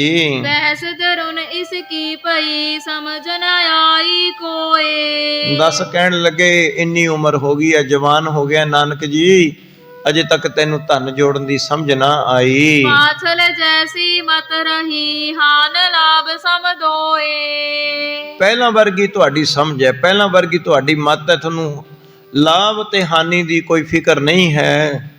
ਸਵਇਆ ਤਾਮਕ ਨਾਹੇ ਸੰਦੇਹ ਕੋ ਧਨ ਖੋਵਤ ਖਾਵਤ ਏਕ ਸੀ ਜੋਰੀ। ਤੁਹਾਨੂੰ ਦੋਨਾਂ ਨੂੰ ਕੋਈ ਧਨ ਕਮਾਉਣ ਦਾ ਫਿਕਰ ਹੀ ਨਹੀਂ ਹੈ। ਇਸ ਤਰ੍ਹਾਂ ਮਹਿਤਾ ਕਾਲੂ ਜੀ ਉੱਚੀ ਉੱਚੀ ਲਾਗੇ ਬੋਲਣ। ਹੁਣ ਸਾਰੇ ਦੁਨੀਆ ਵੀ ਦੇਖਦੀ ਹੈ, ਜਿਹੜੇ ਰਾਸਣ ਲੈਣ ਵਾਲੇ ਆਏ ਸੀ ਉਹ ਵੀ ਖੜੇ ਦੇਖਦੇ ਨੇ, ਪਰ ਹੁਣ ਬਜ਼ੁਰਗਾਂ ਦਾ ਸੁਭਾਅ ਜਦੋਂ ਐਸਾ ਹੁੰਦਾ ਹੈ, ਮਹਿਤਾ ਕਾਲੂ ਜੀ ਉੱਚੀ ਉੱਚੀ ਇਸ ਤਰ੍ਹਾਂ ਕਹਿਣ ਲੱਗ ਪਏ। ਦੂਜੋ ਜੇ ਹੋਤ ਭਲੋ ਸਮਝਾਵਤ ਹੈ ਨਾ ਗਮੀ ਤਨ ਕੀ ਮਨ ਥੋਰੀ। ਕਹਿਣ ਲੱਗੇ ਦੋਨਾਂ ਦੀ ਇੱਕੋ ਜਿਹੀ ਸੋਚ ਹੈ, ਇੱਕ ਵੀ ਦੋਨਾਂ ਚੋਂ ਸਿਆਣਾ ਹੁੰਦਾ, ਇੱਕ ਦੂਜੇ ਨੂੰ ਸਮਝਾ ਤਾਂ ਦਿੰਦਾ ਵੀ ਧਨ ਜੋੜੀ ਦਾ ਹੁੰਦਾ ਹੈ, ਪਰ ਦੋਨਾਂ ਦੀ ਮੱਤ ਇੱਕੋ ਜਿਹੀ ਹੈ। ਭਾਈ ਬਾਲਾ ਜੀ ਕਹਿੰਦੇ ਮੈਨੂੰ ਵੀ ਵਿੱਚੇ ਗਾਲਾਂ ਦਿੱਤੀਆਂ ਤੇ ਮਹਾਰਾਜ ਜੀ ਨੂੰ ਵੀ ਬੋਲਦੇ ਨੇ ਵਿੱਚੇ, ਵੀ ਦੋਨਾਂ ਦੇ ਦੋ ਇੱਕ ਸਾਰ ਦੇ ਨੇ, ਇੱਕ ਦੂਏ ਨੂੰ ਸਮਝਾਉਂਦੇ ਨਹੀਂ, ਦੋਨੇ ਹੀ ਫੱਕਰ ਨੇ, ਦੋਨੇ ਹੀ ਪੈਸੇ ਲਟਾਉਂਦੇ ਨੇ। ਤਾਂ ਇਸ ਤਰ੍ਹਾਂ ਕਰਕੇ ਵੀ ਸਮਝਾਵੇ ਕੌਣ, ਦੋਨੋਂ ਜਦੋਂ ਐਸੇ ਨੇ। ਸਮਝਦਾਰ ਹੁੰਦਾ ਤਾਂ ਕੋਈ ਪੈਸਾ ਰੋਕਦਾ ਹੱਥ ਦੇ ਵਿੱਚ। ਇਸ ਤਰ੍ਹਾਂ ਮਹਿਤਾ ਕਾਲੂ ਜੀ ਲੱਗੇ ਕਹਿਣ, ਜੋ ਮਤਵਾਨ ਹੋ ਤੋ ਕੋ ਮਾਨਵ ਕਾਰ ਇਸੇ ਮਹਿਲੇ ਤਨ ਜੋਰੀ। ਕਹਿਣ ਲੱਗੇ ਜੇ ਤੁਹਾਡੇ ਚੋਂ ਦੋਨਾਂ ਚੋਂ ਇੱਕ ਵੀ ਦਿਮਾਗ ਵਾਲਾ ਹੁੰਦਾ ਨਾ, ਜਿੰਨਾ ਗਾਹਕ ਆ ਰਿਹਾ, ਜਿੰਨੀ ਦੁਨੀਆ ਖੜੀ ਹੈ, ਤੁਸੀਂ ਤਾਂ ਕਹਿਣ ਲੱਗੇ ਕਿੰਨੇ ਹਜ਼ਾਰਾਂ ਲੱਖਾਂ ਰੁਪਏ ਜੋੜ ਲੈਂਦੇ ਹੁਣ ਤੱਕ। ਜਿੰਨਾ ਗਾਹਕ ਹੈ ਤੇ ਜਿੰਨੀ ਲਾਗਤ ਹੈ ਸਮਾਨ ਦੀ, ਜੇ ਥੋੜੀ ਥੋੜੀ ਵੀ ਬੱਚਤ ਰੱਖ ਕੇ ਤੁਸੀਂ ਸਮਾਨ ਵੇਚੋ, ਕਹਿਣ ਲੱਗੇ ਹੁਣ ਤੱਕ ਕਿੰਨੀ ਰਕਮ ਜੋੜ ਲੈਣੀ ਸੀ। ਪਰ ਕਰੀਏ ਕਿ ਦੋਨਾਂ ਦੇ ਦੋ ਇੱਕ ਸਾਰ ਦੇ ਹੋ ਤੁਸੀਂ। ਇਸ ਤਰ੍ਹਾਂ ਮਹਿਤਾ ਕਾਲੂ ਜੀ ਲੱਗੇ ਕਹਿਣ ਗੁੱਸੇ ਵਿੱਚ, ਹੋਏ ਵਿਆਹ ਤਾਂ ਕਿਆ ਖਰਚੈ ਤਬ ਚਾਹੇਗਾ ਆਪ ਕਮਾਈ ਜੋ ਮੋਰੀ। ਮਹਿਤਾ ਕਾਲੂ ਜੀ ਲੱਗੇ ਕਹਿਣ ਹੁਣ ਦੱਸ, ਵੱਡਾ ਹੋ ਗਿਆ ਕਿਤੇ ਤੇਰਾ ਵਿਆਹ ਵੀ ਕਰਨਾ ਹੈ, ਹੁਣ ਜਿਹੜਾ ਵਿਆਹ ਤੇ ਖਰਚਾ ਹੋਵੇਗਾ ਉਹ ਵੀ ਮੈਂ ਹੀ ਕਰੂੰਗਾ, ਹੁਣ ਉਹ ਵੀ ਫਿਰ ਘਰ ਤੋਂ ਹੀ ਹੋਵੇਗਾ। ਹੁਣ ਤਾਂ ਤੁਸੀਂ ਤਾਂ ਕੋਈ ਪੈਸਾ ਜੋੜਿਆ ਨਹੀਂ। ਇਸ ਤਰ੍ਹਾਂ ਮਹਿਤਾ ਕਾਲੂ ਜੀ ਗੁੱਸੇ ਦੇ ਵਿੱਚ ਬੋਲ ਰਹੇ ਹਨ। ਹੇ ਸੁਤ ਬੈਸ ਜੁਵਾ ਪਵਹੀ ਅਬ ਛੋਰ ਫਜੂਲੀ ਕੋ ਹੋ ਸਿਆਣਾ। ਫੇਰ ਬਾਂਹ ਤੋਂ ਫੜ ਕੇ ਮਹਿਤਾ ਕਾਲੂ ਜੀ ਇਸ ਤਰ੍ਹਾਂ ਜਿਵੇਂ ਪਿਤਾ ਆਪਣੇ ਬੱਚੇ ਨੂੰ ਸਮਝਾਉਂਦਾ ਹੈ, ਬਾਂਹ ਤੋਂ ਫੜ ਕੇ ਮਹਿਤਾ ਕਾਲੂ ਜੀ ਲੱਗੇ ਕਹਿਣ, ਹੇ ਨਾਨਕ ਜੀ ਹੁਣ ਤੁਸੀਂ ਵੱਡੇ ਹੋ ਗਏ ਹੋ, ਜਵਾਨ ਹੋ ਗਏ ਹੋ, ਹੁਣ ਇਹ ਫਜ਼ੂਲ ਦਾ ਖਰਚਾ ਕਰਨਾ ਛੱਡ ਦਿਓ। ਮਹਿਤਾ ਕਾਲੂ ਜੀ ਦੀ ਨਿਗਾਹ 'ਚ ਪੁੰਨ ਦਾਨ ਕਰਨਾ ਫਜ਼ੂਲ ਦਾ ਹੀ ਖਰਚਾ ਸੀ। ਕਹਿੰਦੇ ਦੁਨੀਆ ਨੂੰ ਧਨ ਲਟਾਉਣਾ ਬੰਦ ਕਰ ਦਿਓ। ਦੁਨੀਆ ਨਹੀਂ ਮਿੱਤ ਹੁੰਦੀ ਕਿਸੇ ਦੀ, ਸਮਝਦਾਰ ਬਣੀਦਾ। ਚਾਰ ਪੈਸੇ ਜੋੜੇਗਾ ਤੇਰਾ ਜਸ ਹੋਵੇਗਾ, ਚੰਗਾ ਰਹਿਣ ਸਹਿਣ ਹੋਵੇਗਾ, ਚੰਗਾ ਘਰ ਹੋਵੇਗਾ ਤੇ ਚੰਗਾ ਰੁਜ਼ਗਾਰ ਹੋਵੇਗਾ। ਕੱਲ ਨੂੰ ਤੇਰੇ ਬੱਚੇ ਤੇ ਹੋਰ ਪਰਿਵਾਰ ਸੁਖੀ ਆਰਾਮ ਨਾਲ ਬਤੀਤ ਕਰੇਗਾ। ਇਸ ਤਰ੍ਹਾਂ ਫਜ਼ੂਲ ਦੀ ਖਰਚਾ ਕਰਨਾ ਛੱਡ ਦਿਓ, ਬੰਦ ਕਰ ਦਿਓ। ਇਸ ਤਰ੍ਹਾਂ ਮਹਿਤਾ ਕਾਲੂ ਜੀ ਸਮਝਾ ਰਹੇ ਹਨ। ਪਾਛਲ ਰੀਤ ਹੈ ਵਿਪਰੀਤ ਕਰੋ ਤਨ ਸੰਚਨ ਜਿਉ ਮਤਵਾਨਾ। ਹੁਣ ਕਹਿਣ ਲੱਗੇ ਪਿਛਲੀ ਆਪਣਾ ਜਿਹੜਾ ਸੁਭਾਅ ਹੈ ਉਹਨੂੰ ਛੱਡ ਦਿਓ, ਅੱਗੇ ਵਾਸਤੇ ਹੁਣ ਮਹਿਤਾ ਕਾਲੂ ਜੀ ਸਮਝਾਉਂਦੇ ਨੇ ਜੋ ਕੁਛ ਹੋ ਗਿਆ ਹੋ ਗਿਆ, ਹੁਣ ਵੀ ਕੋਈ ਸਮਝ ਤੋਂ ਕੰਮ ਲੈ ਲਵੋ, ਚਾਰ ਪੈਸੇ ਜੋੜ ਲਵੋ। ਜੇ ਮੁਝ ਦੇਨੇ ਕੋ ਨਾਹੇ ਚਹੋ ਮਨ ਪੂੰਜੀ ਨਿਰਾਲੀ ਰੱਖੋ ਨਿਜ ਥਾਨ। ਫਿਰ ਮਹਿਤਾ ਕਾਲੂ ਜੀ ਲੱਗੇ ਕਹਿਣ, ਬਾਬਾ ਮੈਨੂੰ ਤਾਂ ਤੁਹਾਡੀ ਕਮਾਈ ਦੀ ਵੀ ਲੋੜ ਨਹੀਂ, ਜੇ ਤੇਰਾ ਮਨ ਨਹੀਂ ਕਰਦਾ ਮੈਨੂੰ ਪੈਸੇ ਦੇਣ ਨੂੰ, ਮੈਨੂੰ ਨਾ ਦੇ, ਕਮ ਤੇ ਕਮ ਪੈਸੇ ਆਪਣੇ ਕੋਲ ਤਾਂ ਰੱਖ ਸਾਂਭ ਕੇ। ਮੈਨੂੰ ਨਹੀਂ ਦੇਣੀ ਤੁਸੀਂ ਆਪਣੀ ਪੂੰਜੀ ਧਨ ਕਮਾਈ ਤਾਂ ਨਾ ਦਿਓ, ਕਮ ਤੇ ਕਮ ਆਪਣੇ ਕੋਲ ਤਾਂ ਰੱਖੋ, ਆਪਣਾ ਕਾਰੋਬਾਰ ਵਧਾਵੋ ਤੇ ਹੋਰ ਵਪਾਰ ਦੇ ਵਿੱਚ ਵਾਧਾ ਕਰੋ, ਆਪਣੇ ਕੋਲੇ ਰੱਖ ਲਵੋ। ਹੈ ਕਰ ਕਾਰਜ ਨਾਨਾ ਪ੍ਰਕਾਰ ਕੇ ਕਿਉਂ ਨਿਭੈ ਤਾਂ ਨਹੀਂ ਜੇ ਪਾਨਾ। ਹੁਣ ਤੁਸੀਂ ਵੱਡੇ ਹੋ ਗਏ ਹੋ, ਹੁਣ ਵਿਆਹ ਹੋ ਜਾਵੇਗਾ, ਵਿਆਹ ਤੋਂ ਬਾਅਦ ਬਹੁਤ ਪੈਸੇ ਦੀ ਲੋੜ ਪੈਂਦੀ ਹੈ। ਗ੍ਰਸਤੀ ਆਦਮੀ ਨੂੰ ਅਨੇਕਾਂ ਪ੍ਰਕਾਰ ਦੀ ਲੋੜ ਜ਼ਰੂਰਤ ਹੈ, ਪੈਸੇ ਤੋਂ ਨਾਨਾ ਪ੍ਰਕਾਰ ਦੀ ਜ਼ਰੂਰਤ ਹੁੰਦੀ ਹੈ ਪੈਸੇ ਦੀ। ਇਸ ਤਰ੍ਹਾਂ ਮਹਿਤਾ ਕਾਲੂ ਜੀ ਕਹਿੰਦੇ ਨੇ, ਹੈ ਘਰ ਕਾਰਜ ਨਾਨਾ ਪ੍ਰਕਾਰ ਕੇ, ਕਿਉਂ ਨਿਭੈ ਧਨਹੀਨ ਜੇ ਪਾਨਾ। ਬਿਨਾਂ ਪੈਸੇ ਤੋਂ ਕਿਵੇਂ ਵਿਹਾਰ ਨਿਭਣਗੇ ਸਾਰੇ। ਇਸ ਤਰ੍ਹਾਂ ਮਹਿਤਾ ਕਾਲੂ ਜੀ ਸਮਝਾ ਰਹੇ ਹਨ। ਦੋਹਰਾ ਤਨ ਸੰਚਨ ਕੇ ਅਨੇਕ ਗੁਣ, ਵਰਣਨ ਕਰੇ ਸੁਨਾਏ। ਭਾਈ ਬਾਲਾ ਜੀ ਕਹਿੰਦੇ ਖੜੇ ਖੜੇ ਸਾਨੂੰ ਧਨ ਕਮਾਉਣ ਦੀ ਔਰ ਪੈਸੇ ਜੋੜਨ ਦੀ ਕਹਿੰਦੇ ਮਹਿਤਾ ਕਾਲੂ ਜੀ ਨੇ ਬੜੀ ਸਿੱਖਿਆ ਦਿੱਤੀ। ਭਾਈ ਬਾਲਾ ਜੀ ਬੜੇ ਲਹਿਜੇ ਦੇ ਵਿੱਚ ਸਾਖੀ ਸੁਣਾ ਰਹੇ ਨੇ ਗੁਰੂ ਅੰਗਦ ਦੇਵ ਜੀ ਮਹਾਰਾਜ। ਕਹਿਣ ਲੱਗੇ ਜੀ ਖੜੇ ਖੜੇ ਮਹਿਤਾ ਕਾਲੂ ਜੀ ਨੇ ਸਾਨੂੰ ਸਿੱਖਿਆ ਦਿੱਤੀ ਵੀ ਪੈਸਾ ਕਿਵੇਂ ਜੋੜਨਾ ਹੈ, ਕਿਵੇਂ ਵਾਧਾ ਕੱਢਣਾ ਹੈ। ਕਹਿੰਦੇ ਸਾਰਾ ਤੋਲ ਕੇ ਦਿਆ ਕਰੋ। ਇਹ ਕੀ ਤੁਸੀਂ ਤੱਕਸੂ ਦੇ ਸਮਾਨ ਚਕਾਈ ਜਾਂਦੇ ਹੋ, ਤੋਲ ਕੇ ਪੂਰਾ ਪੂਰਾ ਤੋਲ ਕੇ ਦਿਆ ਕਰੋ, ਪੂਰੇ ਪੈਸੇ ਲਿਆ ਕਰੋ, ਸਾਹਮਣੇ ਵਾਲੇ ਨੂੰ ਉਹਦੀ ਕੀਮਤ ਦੱਸਿਆ ਕਰੋ। ਕਹਿਣ ਲੱਗੇ ਐ ਤਾਂ ਦੁਨੀਆ ਸਾਰੀ ਕਹੀ ਜਾਂਦੀ ਹੈ ਵੀ ਮੇਰੇ ਕੋਲੇ ਪੈਸੇ ਨਹੀਂ, ਮੇਰੇ ਕੋਲੇ ਪੈਸੇ ਨਹੀਂ, ਕਿਹਨੂੰ ਕਿਹਨੂੰ ਦਈ ਜਾਵੋਗੇ, ਕਿਹਦੇ ਕਿਹਦੇ ਘਰ ਪਲੀ ਜਾਵੋਗੇ। ਇਸ ਤਰ੍ਹਾਂ ਮਹਿਤਾ ਕਾਲੂ ਜੀ ਆਮ ਘਰਾਂ ਦੇ ਵਿੱਚ ਇਹ ਗੱਲਾਂ ਹੁੰਦੀਆਂ ਨੇ। ਜੇ ਕਿਸੇ ਦਾ ਧੀ ਪੁੱਤ ਪੁੰਨਦਾਨ ਲੱਗ ਜੇ ਨਾ ਕਰਨ, ਪਿਓ ਦਾ ਸਿਰ ਪਾੜਨ ਤੱਕ ਜਾਊਗਾ। ਤੂੰ ਕਹਿੰਦੇ ਤੂੰ ਕਿਹਦੇ ਕਿਹਦੇ ਘਰ ਸਮਾਰ ਦੇਂਗਾ, ਕਿਹਦੀ ਕਿਹਦੀ ਗਰੀਬੀ ਚੱਕ ਦੇਂਗਾ ਤੂੰ। ਸੋ ਇਸ ਤਰ੍ਹਾਂ ਕਰਕੇ ਇਸੇ ਪ੍ਰਕਾਰ ਮਹਿਤਾ ਕਾਲੂ ਜੀ ਕਹਿ ਰਹੇ ਨੇ। ਹੁਣ ਮਹਿਤਾ ਕਾਲੂ ਜੀ ਕਹਿਣ ਲੱਗੇ ਅਨੇਕ ਗੁਣ ਉਹਨਾਂ ਨੂੰ ਸਿਖਾਏ ਵੀ ਇਸ ਤਰ੍ਹਾਂ ਪੈਸੇ ਜੋੜੀਦੇ ਨੇ, ਪੈਸੇ ਸਾਂਭ ਕੇ ਰੱਖੀਦੇ ਨੇ। ਇਸ ਤਰ੍ਹਾਂ ਭਾਈ ਬਾਲਾ ਜੀ ਲੱਗੇ ਕਹਿਣ, ਵਹਾਵਿਦ ਬੁੱਧ ਸਮਝਾਵਈ, ਰੋਸ ਨਹੀਂ ਮਨ ਲਿਆਏ। ਤਾਂ ਇਸ ਪ੍ਰਕਾਰ ਬਹੁ ਪ੍ਰਕਾਰ ਉਹਨਾਂ ਨੇ ਮੈਨੂੰ ਸਮਝਾਇਆ, ਸਾਨੂੰ ਦੋਨਾਂ ਨੂੰ ਸਮਝਾਇਆ। ਬਾਲਾ ਜੀ ਕਹਿਣ ਲੱਗੇ, ਸੋਰਠਾ ਪਹਰ ਦਿਲਾਸਾ ਦੀਨ ਕਰ, ਦੁਲਾਰ ਨਿਜ ਤਨੁਜ ਸੋ। ਤਾਂ ਇਸ ਪ੍ਰਕਾਰ ਆਪਣੇ ਪੁੱਤਰ ਨੂੰ ਦਿਲਾਸਾ ਦੇ ਕੇ ਕਿ ਅੱਗੋਂ ਨਾ ਇਹ ਗਲਤੀ ਕਰਿਓ। ਇਸ ਤਰ੍ਹਾਂ ਗੁੱਸੇ ਦੇ ਵਿੱਚ ਬੋਲਦੇ ਹੋਏ ਹੁਣ ਮਹਿਤਾ ਕਾਲੂ ਜੀ ਕਹਿਣ ਲੱਗੇ, ਭਾਈ ਜੈ ਰਾਮ ਜੀ ਤੇ ਬੇਬੇ ਨਾਨਕੀ ਜੀ ਦੇ ਘਰ ਵੱਲ ਨੂੰ ਤੁਰ ਪਏ, ਗੱਡਾ ਲੈ ਕੇ ਔਰ ਸਮਾਨ ਲੈ ਕੇ। ਤਾਮ ਪਿਆਨਾ ਕੀਨ ਜਹਾਂ ਹੋ ਤੋ ਜੈ ਰਾਮ ਕੋ। ਉੱਥੇ ਪਹੁੰਚ ਗਏ ਜਿੱਥੇ ਜੈ ਰਾਮ ਜੀ ਦਾ ਘਰ ਸੀ। ਹੁਣ ਮਹਿਤਾ ਕਾਲੂ ਜੀ ਜੈ ਰਾਮ ਜੀ ਦੇ ਘਰ ਪਹੁੰਚ ਜਾਂਦੇ ਨੇ ਤੇ ਇੱਥੋਂ ਹੀ ਹੁਣ ਕਥਾ ਦੀ ਸਮਾਪਤੀ ਹੈ। ਹੁਣ ਉੱਥੇ ਘਰ ਵਿੱਚ ਜਾ ਕੇ ਮਹਿਤਾ ਕਾਲੂ ਜੀ ਨੇ ਭਾਈ ਜੈ ਰਾਮ ਤੇ ਬੇਬੇ ਨਾਨਕੀ ਜੀ ਨਾਲ ਝਗੜਾ ਕਰਨਾ ਹੈ ਵੀ ਇੰਨਾ ਸਮਾਂ ਹੋ ਗਿਆ ਤੁਹਾਡੇ ਕੋਲ ਛੱਡਿਆਂ ਨੂੰ, ਇੰਨਾ ਕੰਮ ਕਰਦੇ ਨੇ, ਤੁਸੀਂ ਧਿਆਨ ਕਿਉਂ ਨਹੀਂ ਦਿੱਤਾ। ਨਾ ਤਾਂ ਹੁਣ ਤੱਕ ਇਹਨਾਂ ਦਾ ਵਿਆਹ ਕੀਤਾ, ਇਹ ਸਾਰੇ ਹੀ ਪੈਸਾ ਲਟਾਈ ਜਾਂਦੇ ਨੇ, ਨਾਲ ਇਹੋ ਜਿਹਾ ਉਹਨਾਂ ਦੇ ਨਾਲ ਬਾਲਾ ਰਲ ਗਿਆ। ਸੋ ਇਸ ਤਰ੍ਹਾਂ ਇਹ ਬੜੀ ਰੌਚਕ ਸਾਖੀ ਹੈ। ਹੁਣ ਕੱਲ ਨੂੰ ਇਹ ਤੋਂ ਅੱਗੇ ਇਤਿਹਾਸ ਚੱਲੇਗਾ। ਫਿਰ ਜਦੋਂ ਸ਼ਾਮ ਨੂੰ ਫਿਰ ਮਹਿਤਾ ਕਾਲੂ ਜੀ ਝਗੜਾ ਕਰ ਲੈਂਦੇ ਨੇ। ਸ਼ਾਮ ਨੂੰ ਪ੍ਰਸ਼ਾਦੇ ਦਾ ਟਾਈਮ ਹੁੰਦਾ, ਮਹਿਤਾ ਕਾਲੂ ਜੀ ਝਗੜਾ ਕਰ ਲੈਂਦੇ ਨੇ। ਜਦੋਂ ਧੰਨ ਸਾਹਿਬ ਸ੍ਰੀ ਗੁਰੂ ਨਾਨਕ ਮਹਾਰਾਜ ਜੀ ਪ੍ਰਸ਼ਾਦਾ ਜੇ ਮੂੰਹ ਦੇ ਵਿੱਚ ਬੁਰਕੀ ਪਾਣੀ ਲੱਗੇ ਸੀ, ਮਹਿਤਾ ਕਾਲੂ ਜੀ ਜਦੋਂ ਗੁੱਸੇ ਵਿੱਚ ਬੋਲ ਜਾਂਦੇ ਨੇ, ਬੇਬੇ ਨਾਨਕੀ ਜੀ ਤੋਂ ਫਿਰ ਦੇਖਿਆ ਨਹੀਂ ਜਾਂਦਾ। ਬੇਬੇ ਨਾਨਕੀ ਜੀ ਫਿਰ ਮਹਿਤਾ ਕਾਲੂ ਜੀ ਦੇ ਨਾਲ ਗੁੱਸੇ ਦੇ ਵਿੱਚ ਬੋਲਦੀ ਹੈ। ਕਹਿਣਗੇ ਪਿਤਾ ਜੀ ਤੁਹਾਡੇ ਘਰ ਦਾ ਤਾਂ ਨਹੀਂ ਕਹਿੰਦੇ ਕੁਛ ਹੁਣ ਗਵਾ ਰਹੇ, ਆਪਣੀ ਕਮਾਈ ਖੱਟਦੇ ਨੇ ਔਰ ਕਹਿਣ ਲੱਗੇ ਗਵਾਉਂਦੇ ਨੇ। ਅਸੀਂ ਤਾਂ ਰੋਕੀਏ, ਜੇ ਕਿਤੇ ਨੁਕਸਾਨ ਕਰਦੇ ਹੋਣੇ ਤਾਂ ਪੁੰਨਦਾਨ ਕਰਦੇ ਨੇ, ਇਹਨਾਂ ਦਾ ਸੁਭਾਅ ਹੈ। ਫਿਰ ਭਾਈ ਬਾਲਾ ਜਨਮ ਸਾਖੀ ਦੇ ਵਿੱਚ ਆਉਂਦਾ ਹੈ, ਕਹਿਣ ਲੱਗੇ ਭਾਈ ਬਾਲੇ ਨੂੰ ਜਦੋਂ ਕਿਹਾ, ਬਾਲਾ ਛਿੱਬਾ ਹੋ ਗਿਆ। ਭਾਈ ਬਾਲਾ ਜੀ ਫਿਰ ਗੁੱਸੇ 'ਚ ਬੋਲਿਆ, ਕਹਿਣ ਲੱਗਿਆ ਮਹਿਤਾ ਕਾਲੂ ਜੀ ਤੁਸੀਂ ਜਾਣਦੇ ਹੋ ਕਿ ਬਾਲੇ ਨੂੰ ਕੋਈ ਲਾਲਚ ਹੈ, ਕੋਈ ਵੀ ਬਾਲਾ ਠੱਗੀ ਕਰਦਾ ਪੈਸਿਆਂ ਦੀ। ਜੇ ਪੈਸੇ ਸਾਂਭਣੇ ਨੇ ਕਹਿੰਦੇ ਤੁਸੀਂ ਆਪ ਮੋਦੀਖਾਨੇ 'ਚ ਨਾਲ ਬਹਿ ਜਾਓ, ਮੇਰੇ ਤੋਂ ਨਹੀਂ ਕਹਿੰਦੇ ਜੋੜੇ ਜਾਂਦੇ ਪੈਸੇ। ਮੈਂ ਤਾਂ ਗੁਰੂ ਨਾਨਕ ਦਾ ਸੇਵਕ ਹਾਂ, ਜਿਵੇਂ ਉਹ ਕਹਿਣਗੇ ਮੈਂ ਤਾਂ ਉਵੇਂ ਹੀ ਕਰੂੰਗਾ। ਇਸ ਤਰ੍ਹਾਂ ਕਹਿਣਗੇ। ਇਹ ਬੜੀ ਪ੍ਰੇਮ ਦੀ ਸਾਖੀ ਹੁਣ ਚੱਲੇਗੀ। ਸੋ ਇੱਥੇ ਹੀ ਕਥਾ ਦੀ ਸਮਾਪਤੀ ਹੈ। ਵਾਹਿਗੁਰੂ ਜੀ ਕਾ ਖਾਲਸਾ, ਵਾਹਿਗੁਰੂ ਜੀ ਕੀ ਫਤਿਹ।